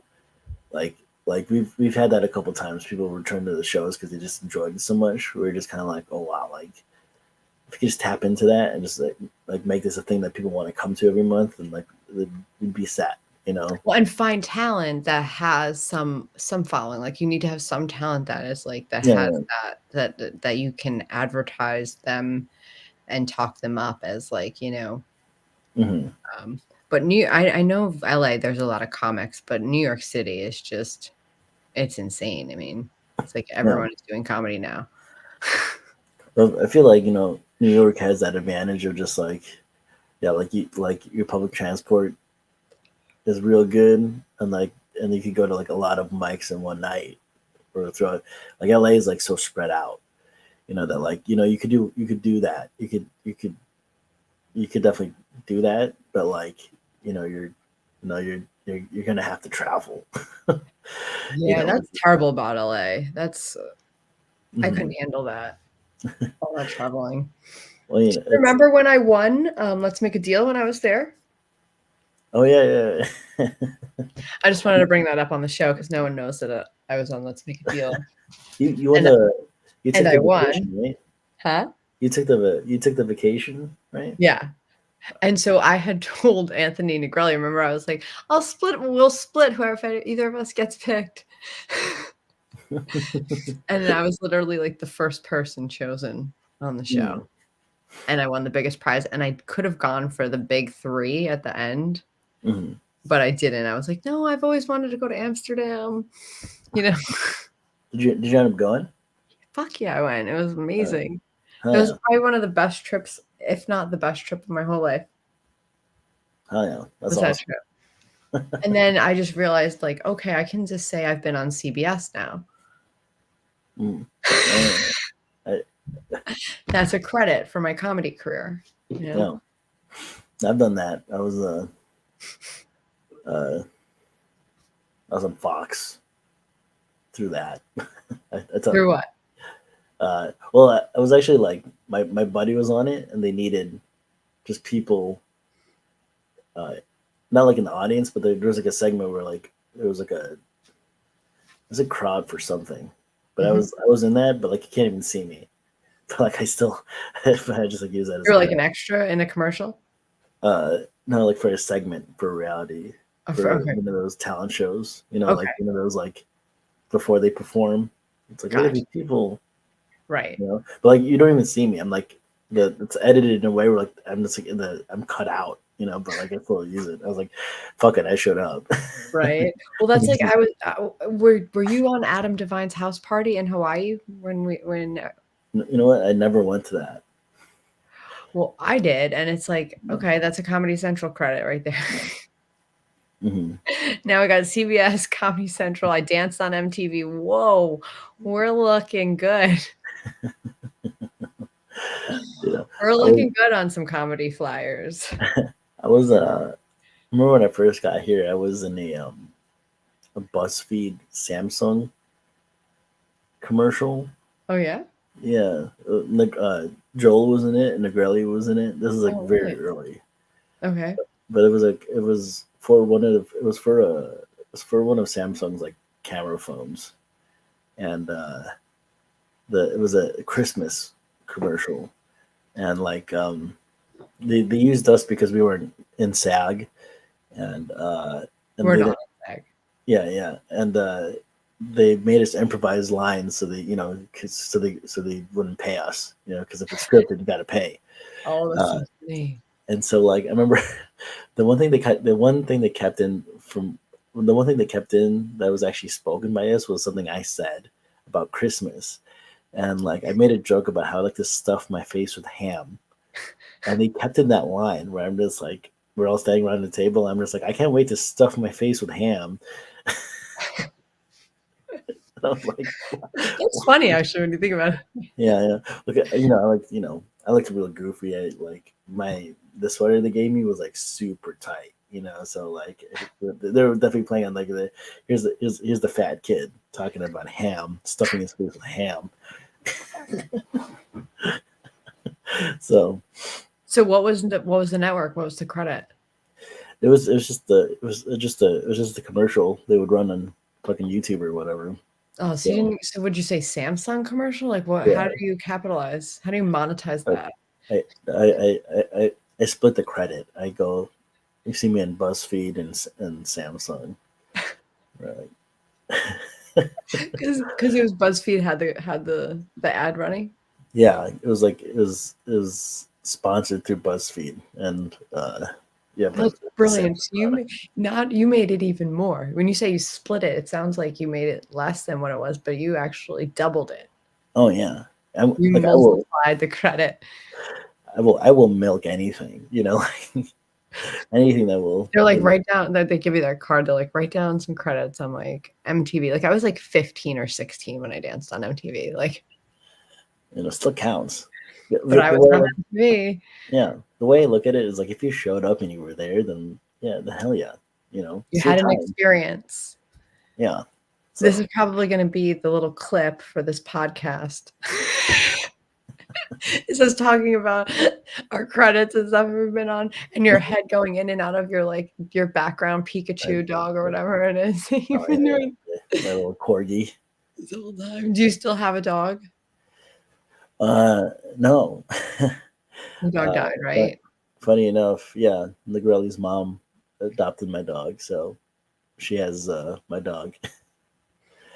But like the plan was at some point once I was more stable over here, I would, you know, you know. But I'll let her. I'll let her You keep. never went back for her. Well, I feel like uh, give her something to love that is worth loving. Is that what you tell yourself? To make me feel less bad. Yes. It's funny. Like she takes so much. Like the one time I kind of did a checkup on him, like she takes care of him so much better than I ever could have. She put him in obedience school. Like she gets like the premium dog food and What was the dog's name again? Lewis. Lewis. She like brings him to the Lewis grooming. ripped up our rug, I remember. Yeah. Well, Sean fixed it, right? Like, It was okay. It was all right. It was very you bad. know, he definitely had separation anxiety. Uh, but- Separation anxiety. Like when someone, my boyfriend has a German Shepherd, and then his son was like, me and my girlfriend are gonna get a puppy, and got another German Shepherd. And like there was shit like all over the house, like poop. Like that's a deal for me. That's a deal breaker. Like I, I'm saying I can't believe I'm about to say this, but there have been times where like I wished the dog would just run into traffic. oh, and, you know, it's that. When whenever I don't like someone's dog, I think that I can't help it. I put the thought away. I'm not going to poison them, but I wonder like what would the ingredients be? I'm not going to look it up because I don't want to. I don't want to know Mhm. how because I might actually do it. I don't know. I don't want there to be evidence. Are you afraid to look anything up? That's a great question. I'm going to ask every guest that. What are you afraid to Google? Not just because like it'll be tracked. What do you want to Google, but you're too afraid to?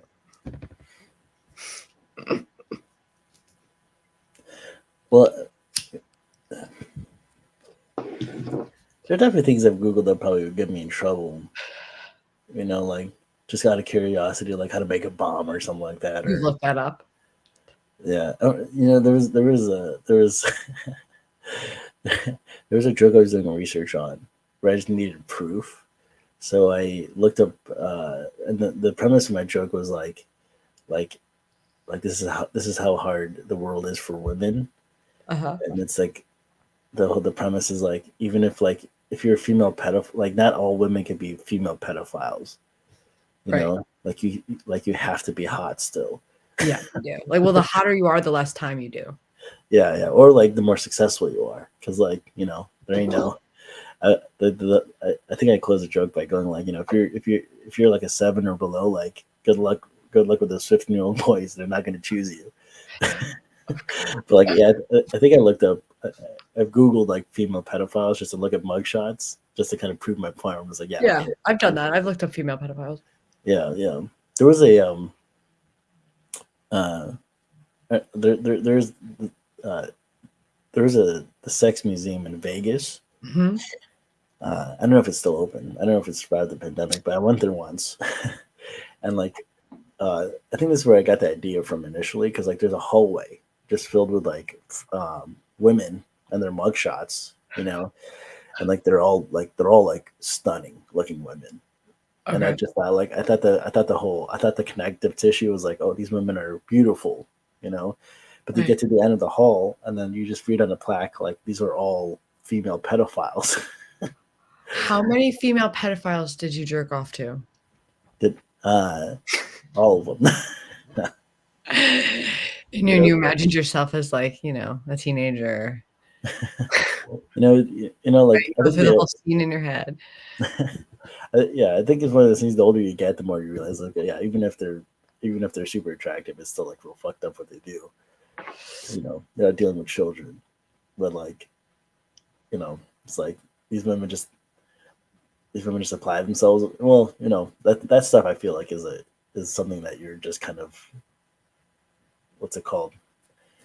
It's like getting a it's like getting a bad hand in life if you're just like a Listen, there are pedophile. teenagers, John Yabez, that are very seductive.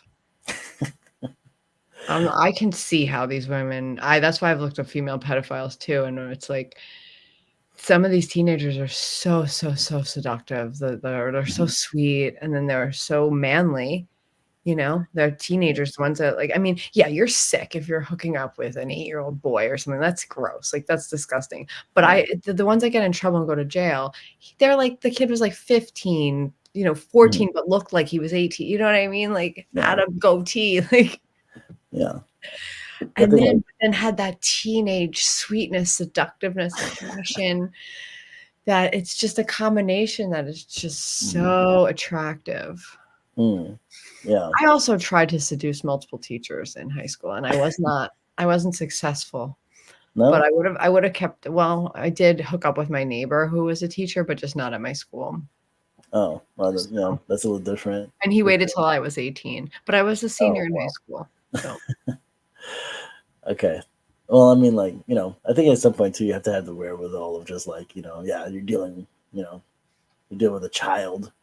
That's always right. going to get you in trouble because, children never keep anything to themselves. Well, I mean, a lot of girls do. I mean, I did. I was willing No. to. Hmm. I told my French teacher, I will keep it a secret, but You know, but I think dudes are a different story though. Like dudes will they can't. They brag. want the credit, right? That's part of Yeah, the fun dude. for them is the Yeah, whole. dudes will brag to like their entire team, their social circle. It's like good luck, you That's know. how the one that had remember the teacher that went to jail and then she had kids with the guy?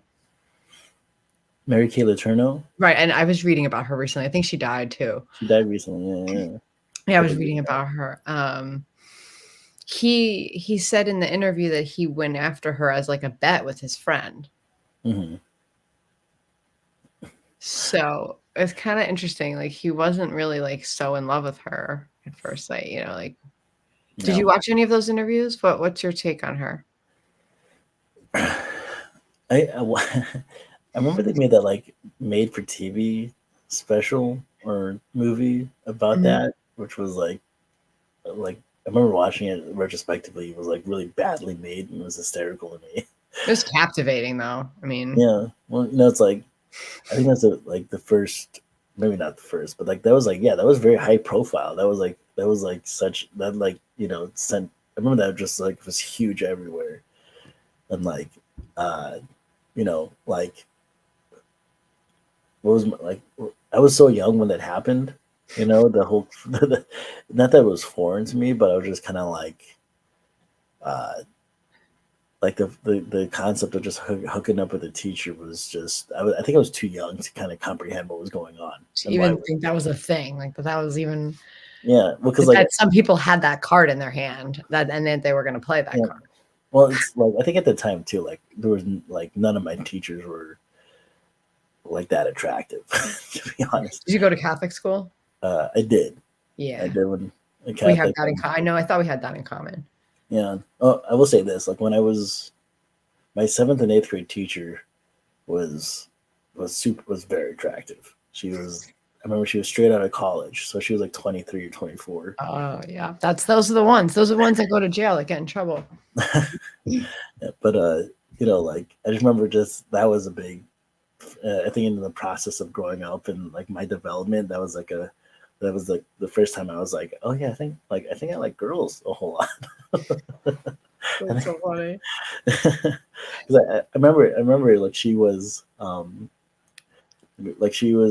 came in when I was in the seventh grade. She was my seventh grade teacher, and I remember the seventh grade teacher that we had, everyone loved. His name was Mr.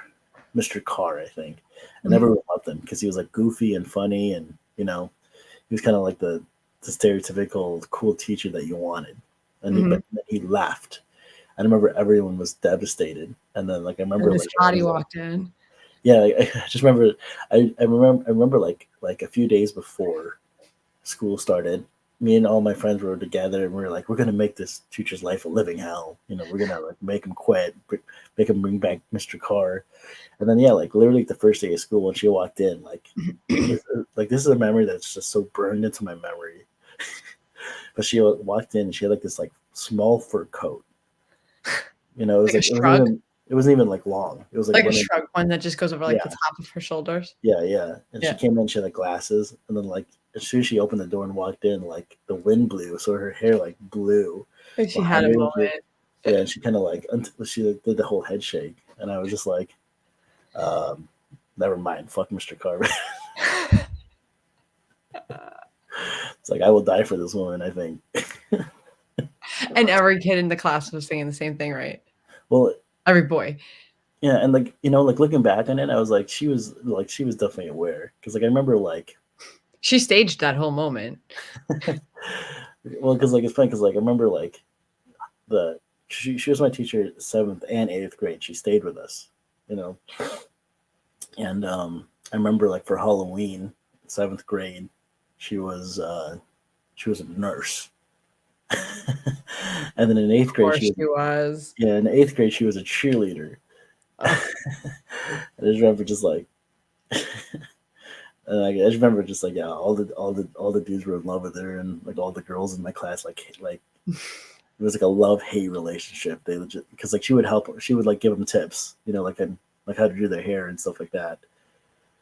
So like it was like a like we hate you but we love you with the girls. like you're a god. Yeah, she was like, Yeah, I love it. So that's funny.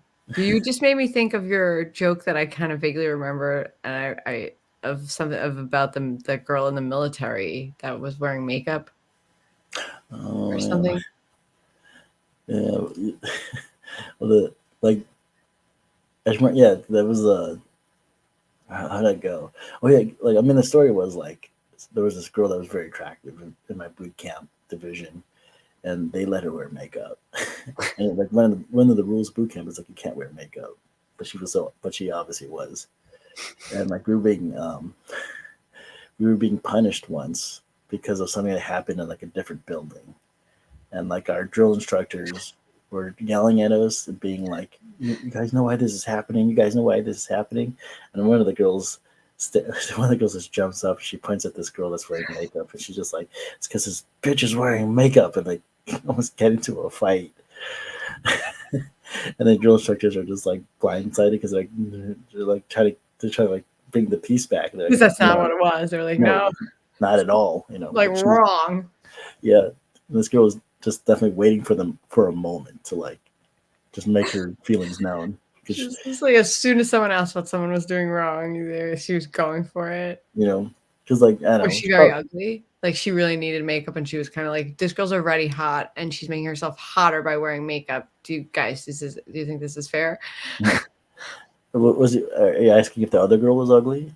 Yeah, Uh, no, she was not really. she I could have think used a little makeup. well, like I think anyone using makeup will make them look more attractive, but like Right, she wasn't ugly. right. But, she definitely had a chip on her shoulder because that girl was definitely getting some preferential treatment for sure. When it came to a lot of things, she didn't have to do a lot of the stuff that we had to do, and they like Because her superiors were raping her. Like she did have to do other things. Like it's so funny. You're like she didn't have to do a lot of things that everyone had to do, and who knows? This poor girl probably was fucking getting like raped during those times where she wasn't doing what everyone else had to do. it didn't seem like it. She seemed fine, but I guess you never really know, right? Yeah, No, you don't. You definitely don't know. yeah. Because you're gonna play everything cool and off and No, true. Especially in the military, they do not have a good track record. That's for sure.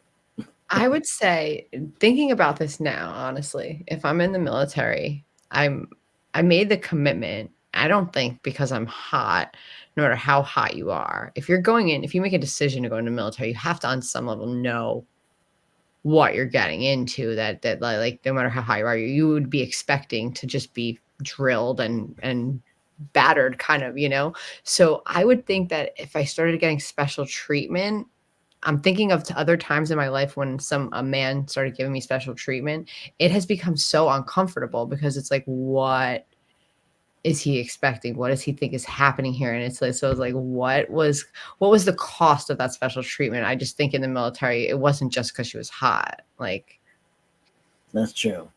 Yeah. right? Like, are people in the military just handing out special treatment just because someone's hot or because they're getting banged? Well, many things can be true at the same time. So, Right, she could have just been banging for special treatment because she was just like, all right, yeah. my family's making me go into the military. The only way I'm gonna get through it is if I bang my way through it. Well, like to be honest, too, like the thing that I went into the nuclear program. Uh-huh. Like I remember we looked up the stats for it, like on the internet, because it was like literally, I think it was like 98 or 99% male. Right, And like not saying that like you take out like you take out the gay dudes, right? But like you're that 1% right.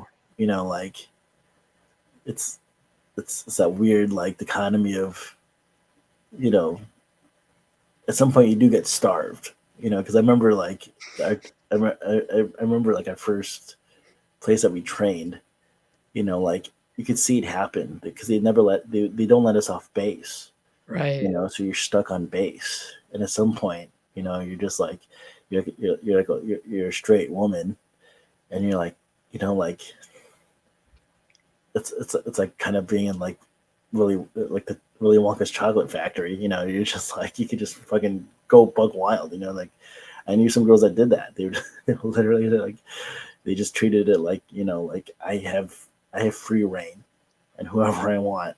It's like literally hundreds of people. Like I will find my type. Mhm. I mean, it sounds like heaven a little bit to me. I Uh, mean, that if was you're if you're a probably the woman, only appealing thing to me about going into the military. I would think to myself, "Well, I will be surrounded by guys." yeah, There is that. I do like male-dominated places, you hmm know, where like poker games, bowling alleys, mm, strip clubs, yeah, places that I frequent for the men. You made me think though about in New York City, there's a time of the year, I think it's in the spring when like these Navy ships come in hmm into New York City. Did you ever do yeah. that? Fleet Week, Yeah, Fleet Week. yeah, Okay, so Fleet Week, is like there's all these girls that are just like waiting, like olden day style for these hungry Navy guys to get off the ship Yeah. and to treat them real nice. Oh, yeah, and I never participated in that because I wasn't on the ship yet when I was in the East Coast. Oh, I you was I missed was out I got yeah I got, well I mean on some Asian fun. I got my submarine when I was in Hawaii, but like I do know from the stories I've been told, like Florida is kind of like the port you'd want to go into if you were just like wanting to hook up with anybody you wanted, because there's like whatever station they have in Florida is just like uh, it's like Tortuga basically, Like they're like the waiting in Tortuga of bikinis. America. It's Yeah, it's it's probably like New York City, but they're actually in bikinis and they're hot. New York City women are not, I mean, if you compare New York City women to LA women, like people always do that joke like I'm a New York 9, I'm an LA 5. I feel like if you're in, I mean, of course you keep good take good care of yourself, but like yeah, like you're in a place that has a winter, you know, like I feel like winter is the enemy of a lot of fitness dreams, because like I grew up in the Midwest, and that Mm. was like the one thing that we're always, like you work out so you can get your summer bod, but like when the winter comes, you puff up to keep yourself warm. Yeah, there's a lot of people that do that. That's why I freeze in the winter. I shiver more, so I get skinnier in the winter. Oh, I have the opposite. I know people hate me for that, but because you're I just am like, really cool. Like I wouldn't mind a little more meat on me, to be mm, honest, in the winter. Um, and I try to eat more, but I shiver so fucking much. I'm such a shiverer. well, You have you shivered? You shivered, John Yabez? me, Yeah. not really. What time is it there in LA or wherever you are in It's California? 2:50. Not bad. It's almost 6 a.m. here, and we've almost been going for 2 hours. Gotcha. Yeah, I don't want to. I don't know how much longer you want to talk, but like I don't want to keep. No, we'll wrap it while I still want to keep going. That's another thing that the over under promise over deliver, and then I've been practicing doing my best of like getting out of things like where I still want to still like I'm hungry for more, and I'm hoping that other person still is feeling hungry for more of me. Before you're just like, okay, well, all right. No, truly, truly, truly, truly. Yeah. I mean, with men, I'm really working on practicing that. Like, that's, I think, a way to be like a high value woman, you know? Is, is like try to keep them around, or like what do you mean? Yeah. Like, it's like, and just as a high value person in general, like, even like what we kind of how we started this whole thing when we were talking about going to shows, it's just like, if you don't like me, if you don't want to be my friend, like that's fine. Like that's okay. And not everyone is going to like me. Not everyone is going to be my friend. But I Mhm. know that I'm going to have fun wherever I go. Like I'm my own best friend.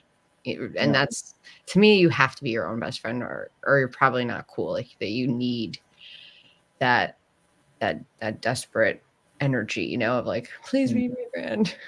Oh yeah, yeah.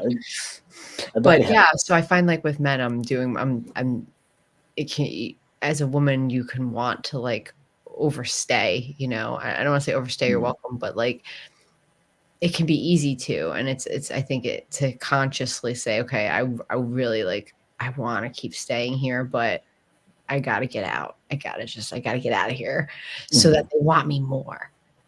Oh yeah, And on stage too, it's the same thing. Like end and do 8 minutes instead of 10 minutes. If you ended high, like don't do a nosedive. I see that a lot of oh people do yeah. that too. Don't you were always great at like ending on a high note. All right, like Well,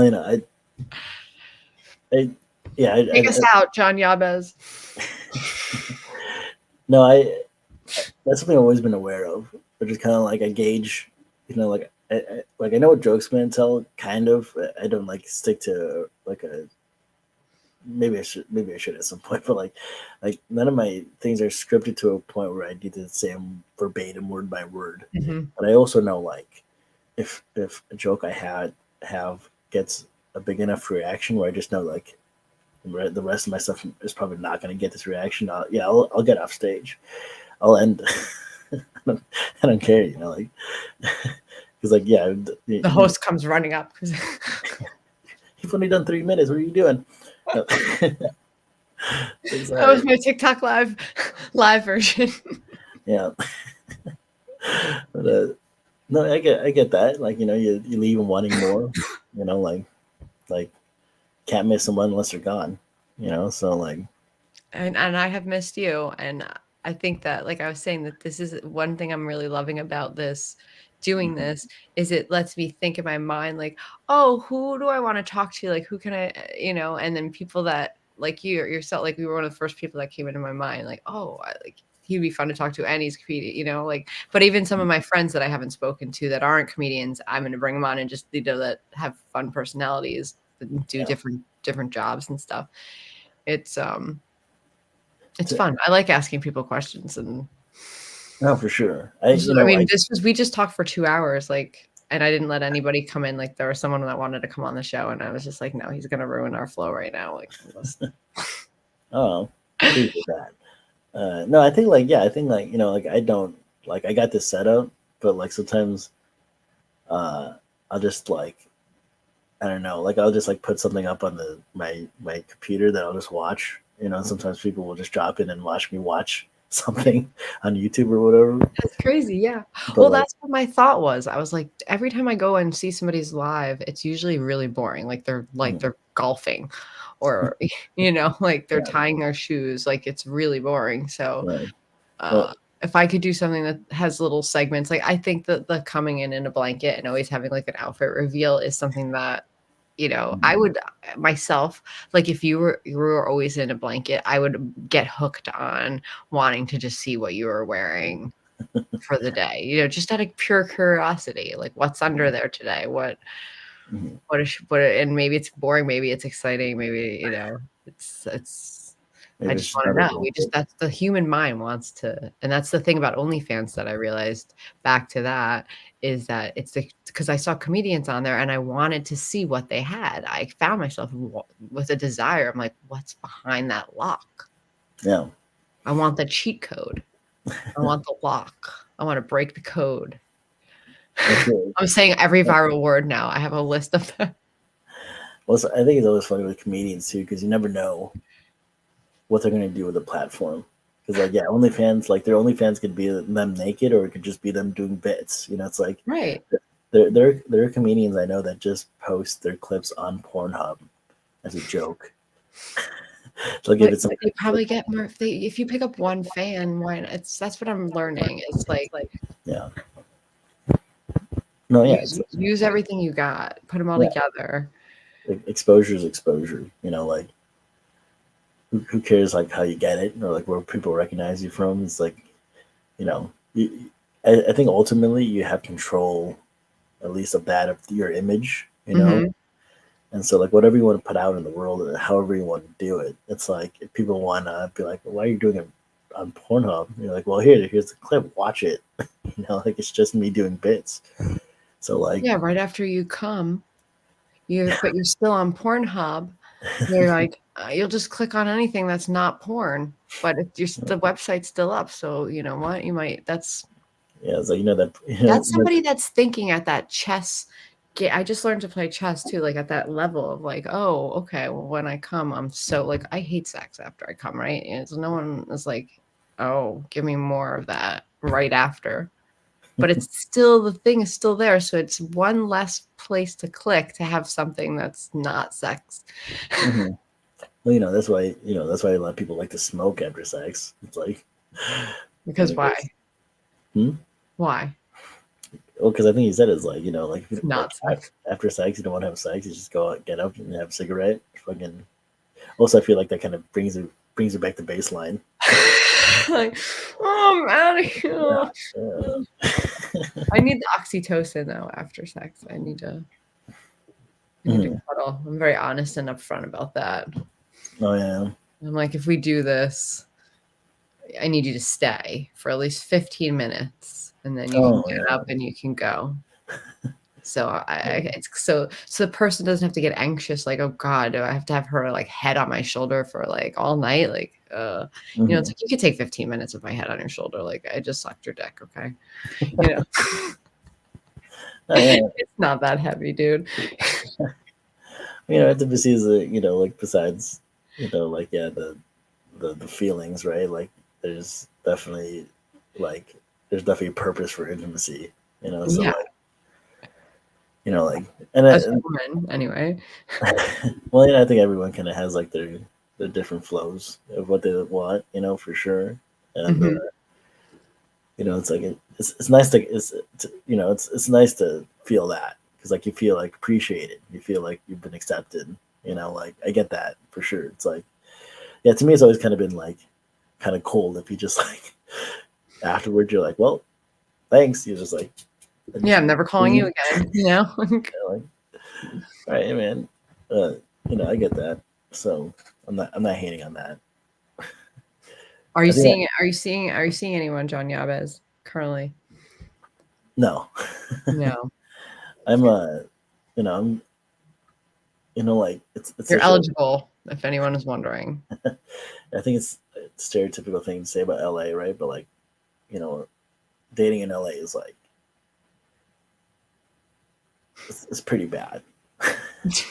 It's like besides like shitty people, it's like I've had instances where people have ghosted, you know, Oh, I bet. LA is full and of ghosts. yeah, LA is like super flaky, and like at the same time, you're like when you meet someone like in LA, Yeah. like you have to assume that we're all here to do something, so everyone's In show mind is business, you mean, right? yeah, yeah, or it's surrounding show business, in show business, Mhm. and everyone is like I wouldn't even say like type A, but everyone is just so focused on this thing sometimes that like that kind of supersedes just like even being like a human being sometimes. Does that make sense? Like Yeah, it does. you meet like some really just like God, this person's awful. And so like it's real hard to kind of find that connection sometimes. But and to be People are honest, fake like out there, right? I remember everyone was so, like, smiley and, like, happy and, like, act like they're your best friend, but, like, they're not.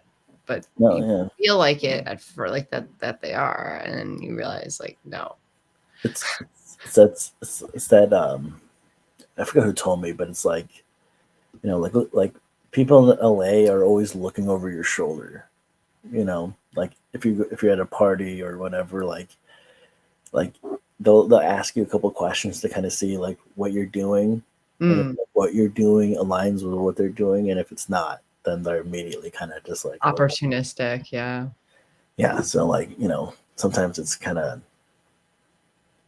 like it's very different from like like when you, me, Negrelli, and Joel and Nika would play board games after shows. Right. That doesn't exist. Like people here are just kind of like, no, I'm gonna go do something that is gonna advance my career. Right, And or I'm so going to sleep, like, I'm one or going the to sleep other. with instead of like having any kind of genuine anything. So, but to be honest, like I don't know. I feel like right now I'm like I feel like I really want to focus on what I can do with all this.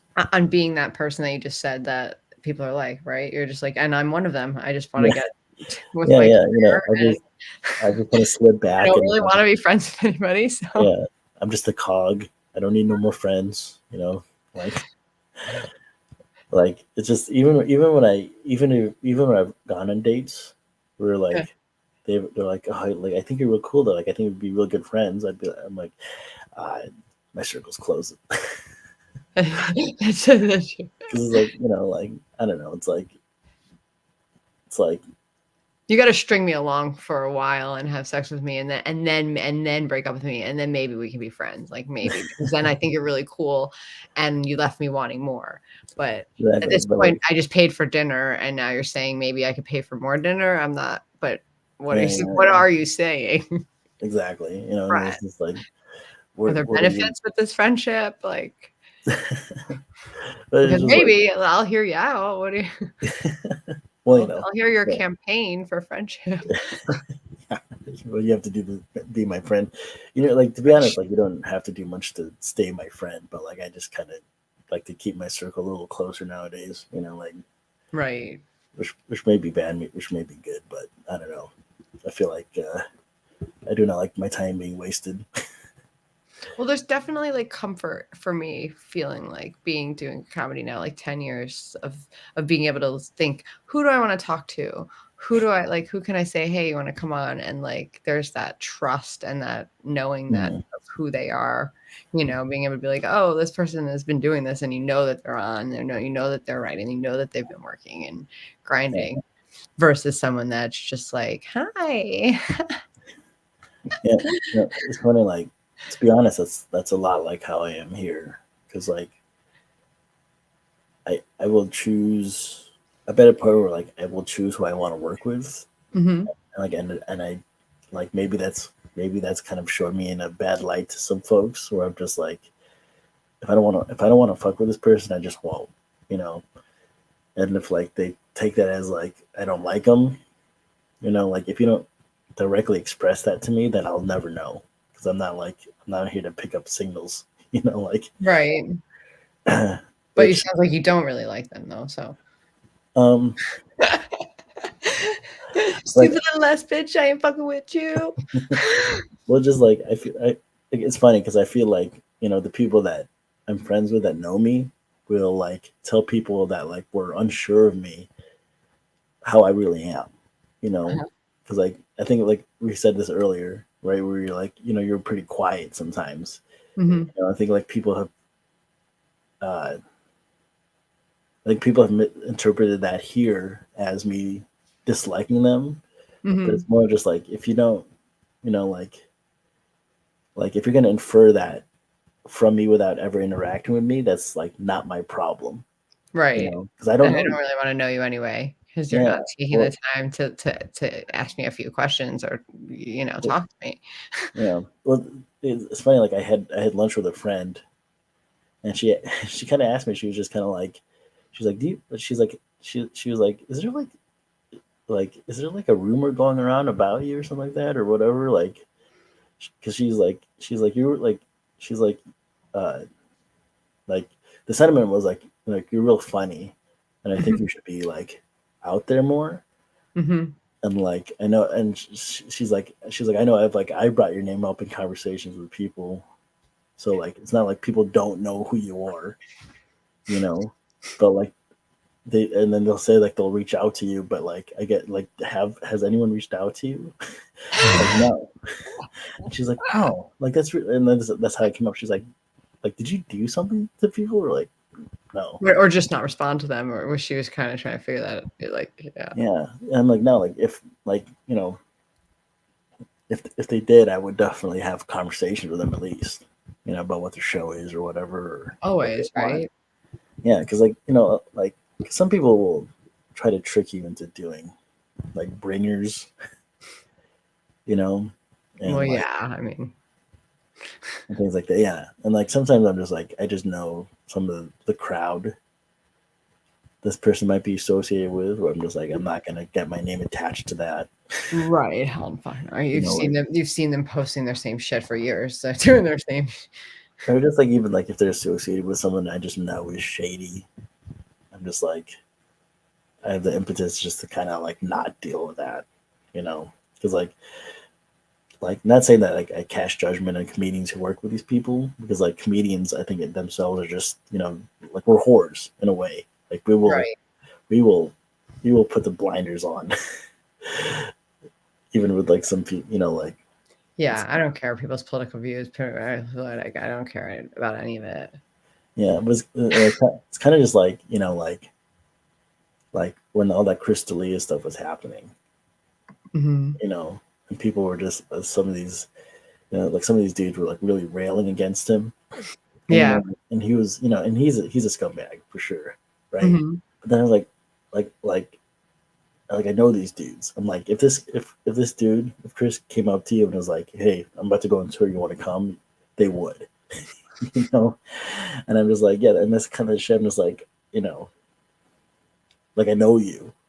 you're like, and you flip flop, and and I don't know what that'll do, or I mean, like, I'm gonna be honest. I feel like if he came to you, you probably would say yes, and if he came to me, I also would say yes. Are you I really saying no I don't think I would. for a tour that's already booked? I feel like I feel like at some point, if you like, I just don't want to I just don't want to be privy to like experiencing something that like now I'll just have with me, you know, because like I feel like when you sign up for those things, there are just some unwritten things that you're also signing yourself up for, especially in Hollywood. Like, Mm. yeah, There's a lot of freaky, creepy stuff going on out there in Hollywood. they're it's a very like, yeah, like I'm not super political. I mean, if you were to break me down, I'd probably slant more left, maybe. Mm. But there are a lot of pedos in this town. They're really, it's crap. That is so, I mean, Like, Danny Masterson got 30 years and Jared got 13 years. Jared from Subway. yeah, And he fucked 14 kids. He well, didn't even get a year for each kid. And yet Danny Masterson, they paid out one of his victims $400,000. That's not rape anymore. If you take $400,000, it is that wipes the rape away, in my opinion, and it makes it a layaway plan of some kind.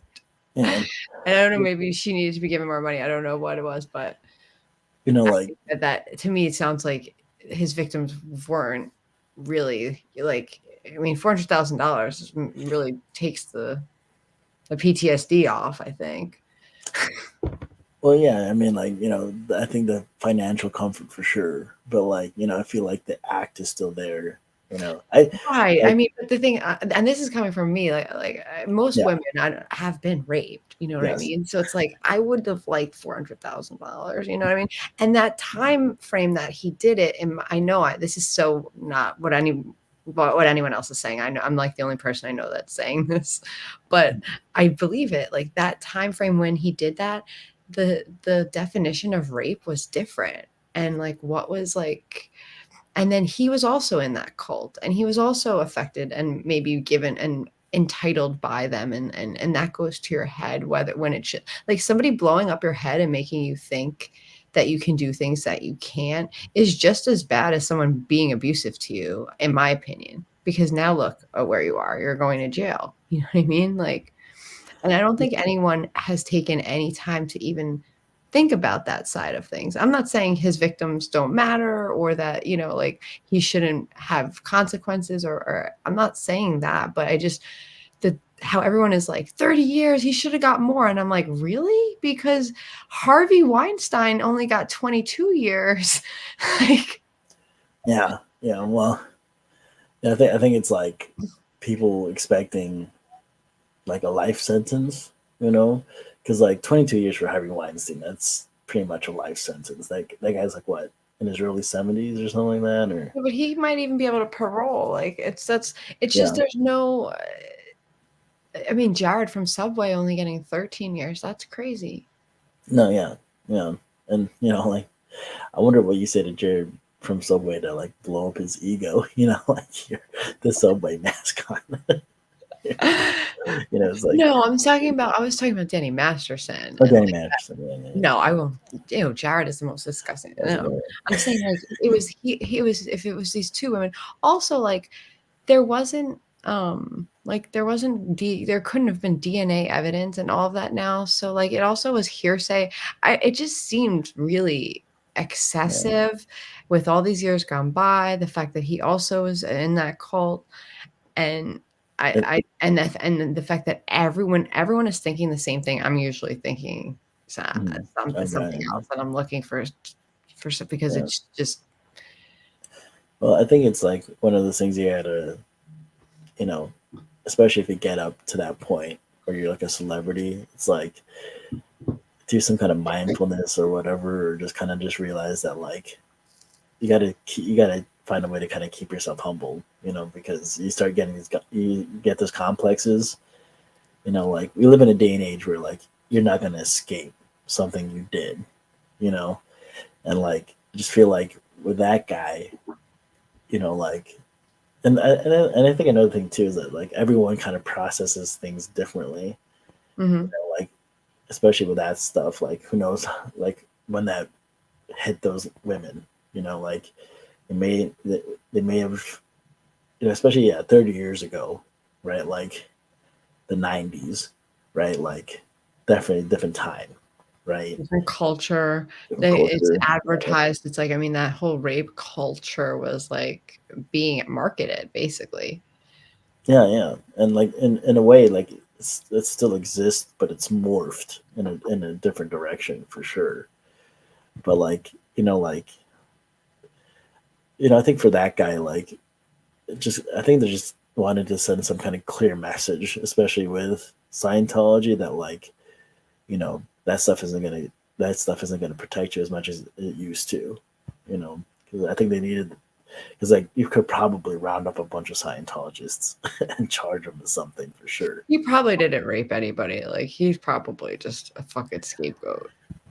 Because think about this too. All these celebrities wrote the on his behalf and then had to like were like forced to apologize because of the pressure, but like they did write those letters in his support, saying what an amazing person he was. People don't do that unless they really do think someone is a good person, you Yeah, know? but like I think sometimes at the same point, just to kind of like play devil's advocate, like Right.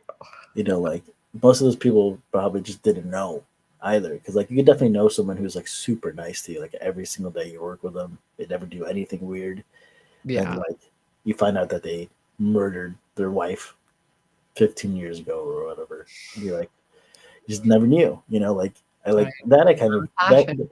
yeah, that I kind of like more forgive, that I'm like a little less like witch hunt those people because like, because you could easily be in that position or just like, like if someone's like asks you like like just at the moment, like this person, what do you feel about them, and then they go, well, did you know they did this, and you're like, oh shit, I didn't, I'm sorry, I didn't know.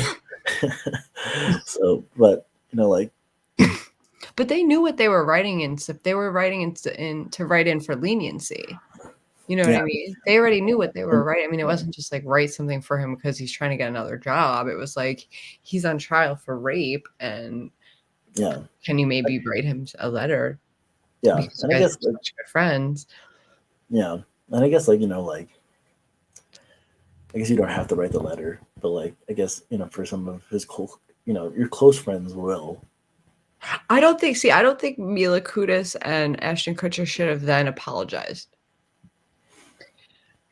Like Yeah, I watched their apology, and it was just like, just just stand by what you wrote. Be the like how I'm being. Just maybe question it a little bit if you were as fit. Just why do you have to buckle to the pressure of whatever Illuminati, whatever the fuck it is? But it's like even seeing all those the ones who wrote support buckle even like that too. That also sends a message to me that there's just mm, it's all controlled, and it's like what happened to Britney Spears, what happened like when you look at stuff later on, people don't often realize at the time like how things can be so staged and made to look a certain way, and aren't like most people aren't trained to think like what else could be happening here, like like yeah, for how sure. Brittany looked like she's going crazy, but really like there's someone telling her to stay in the bathroom and saying like they're coming, and like she asked nicely like a million times for it to be left alone, and they just kept flashing the cameras in her face over and over and over. You know what I mean? Yeah, like I mean, like like hindsight is a son of a bitch for sure. You know, and like I guess like the only thing you can really do is just kind of like when you're in that moment and you're just trying to like correct the wrongs. It's such a shaky and like gray path. It's like sometimes it's a lose lose lose. because I know Ashton Kutcher and Mila Kunis. I mean, like they could definitely have just rescinded their apology, but but they're also like the heads of like gigantic uh, businesses, you know, Mhm. and like sometimes you're a slave to that if you're like if you're in charge of just like making sure that your shareholders aren't losing money, you know, like hey, put out this fucking apology or else you're gonna like lose a lot, you know. Uh, but yeah, no, it's weird. It's this town is weird, you know. What about Russell Brand? What do you we'll end on him. What do you think about that? Because I don't think he's guilty either. well, you know, like I mean, like I think those types of situations, like even something like Jonathan Majors, right? Mhm, Like the work that gets put into, and you know, however much you want to believe or not believe, the process of how our courts work in this country, right? Because like mhm. it definitely have different opinions about that, but like I feel like if they put enough work into it, they kind of either prove or not prove something has happened. You know, like Russell Brand hasn't gone to court yet. You know, Mhm. so like I'm gonna like so like I've gotten to the point where like I kind of reserve my judgment until I hear the actual judgment. Because like in my Right. mind, I'm like, Yeah, I always watch if there's a live, yeah, court, I watch it and then I make my own, like, I thought Casey Anthony was gonna be found innocent before she was, based on all the evidence. I was like, if they convict her, our justice system is broken. yeah, like But well, everyone was like, "She's a baby killer," like, and I'm like, "She might be," but, like, the evidence wasn't there, like, it was just, like, you know, wasn't there. you could yeah, and you could stack that up on the prosecution for sure, right?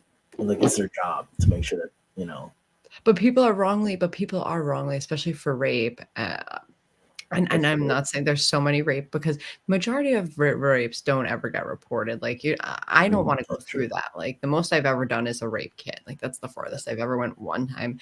And then I was like, I thought about it and I was like, no, I'm not. Yeah. I'm not. Well, I couldn't imagine him getting arrested. I couldn't imagine him like wanting to come after me or being upset. You know, like the whole process. I was just like, I am yeah, not.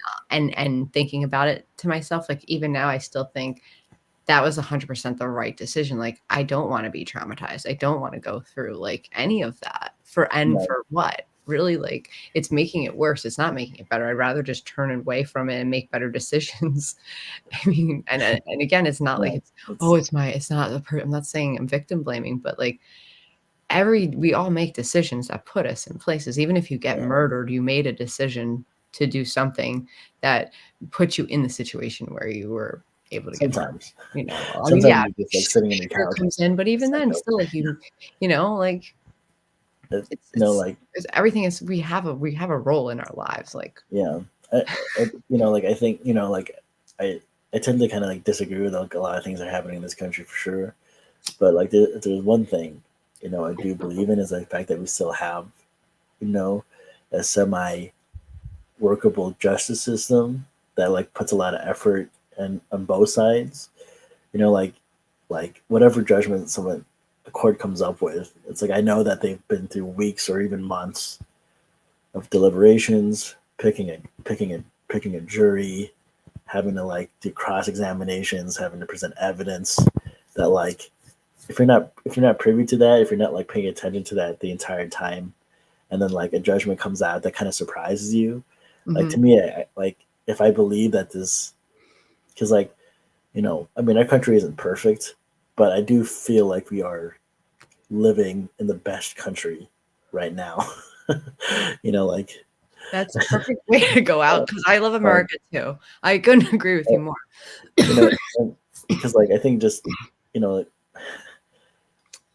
you know, for as much as things want to be over dramatized or whatever, you know, we still have a lot of freedoms to do whatever you want. Like you hate Biden, you hate Trump, you can make fun of both of them and not get sent to the gulag. You know, Right. like that's what makes our country great. You know, so like in the fact that we have the justice system we have is like Mhm. unless someone can improve on it, you kind of have to respect the decisions of some of these cases just because you know it's like it's not they're not easy to get to. I guess is what I'm saying. Is like a lot of work gets put into that stuff. Yeah, for sure. I mean, I'm definitely grateful for for the system that we do have, is it always fair? And are there, powers that influence Yeah. things? I think yes, that there is, but there's also aliens among us. There's also all kinds of crazy shit going on. Yeah. You know? It's like we could definitely improve on it, but like, would you imagine if we just didn't have it and it was just up to like some person, like Well, that? AI is about to take over everything. That's the thing that people aren't That's like true. really, really like. We have maybe 3 years, probably three to 5 years as being Well, the top species. Like we're about to be like little flies or monkeys, like in once, comparison to AI. It's going to be billions times smarter than us in just like 30 years, I think, or something like that. oh yeah. I I mean, mean, that's crazy. That's I like feel like they'll heal us with everything. I'm not going to want to go to a real doctor. I'm going to want to go to the AI doctor. oh You yeah, know? because if they could do things in an instant, examine your body in an instant, it's like, why not? And like at the same time, it's like, humans, we're curious, and we also like to do the whole self-fulfilling prophecy. So like at some point a group of people are going to create an AI that can learn from and teach other AIs what it knows, and then that'll be the end of it. That already exists, John Yabez. Like they'll That already exists. AI is already smarter than us. yeah. If No, it anything, is. And no, AI, it is. And it's, I don't know how up to date you are on AI, but like, it's also, we can't just like unplug it. Like it's self-learning, it's self, we don't even fully understand it well, at no, all. It's I mean, I'm pretty sure insane. there are people out there that have a good grasp on like how fucked we are. Yeah, if you listen to the guy from Google that left to go around talking about um, AI and how right now it's listening to our every word and everything we're doing. It's listening and it's watching and it's learning and it's modeling after us. And so we can be building a utopia right now, or we can be building like our own dystopia, like, or it could take over our financial system and we can all be like living in the woods hiding, back into like a dark ages soon because Or, it's going to try to or, get rid of us. Like or if AI is very merciful, it will just put us into a simulation. simulation within a simulation. Yeah. Yeah. Well, okay, let's end on that. I'm gonna put the clap on. Thank you for coming. Mhm. Thank you for having me. Good to see you again. Good to see you, and I'll have you back on. We'll do watch along with we'll do some of the videos from the festival. All right. That we'll watch them live that I've never seen, and we'll decide if they're in or they're out. Wow. Yeah. Pretty sure that make your participants nervous, but I'll watch them with you. They won't. No one's Yeah. gonna even know. Let's see it. Yeah. All right. I'm gonna leave the studio. Bye, All right. Bye, Mary Jane. Sean Yavis.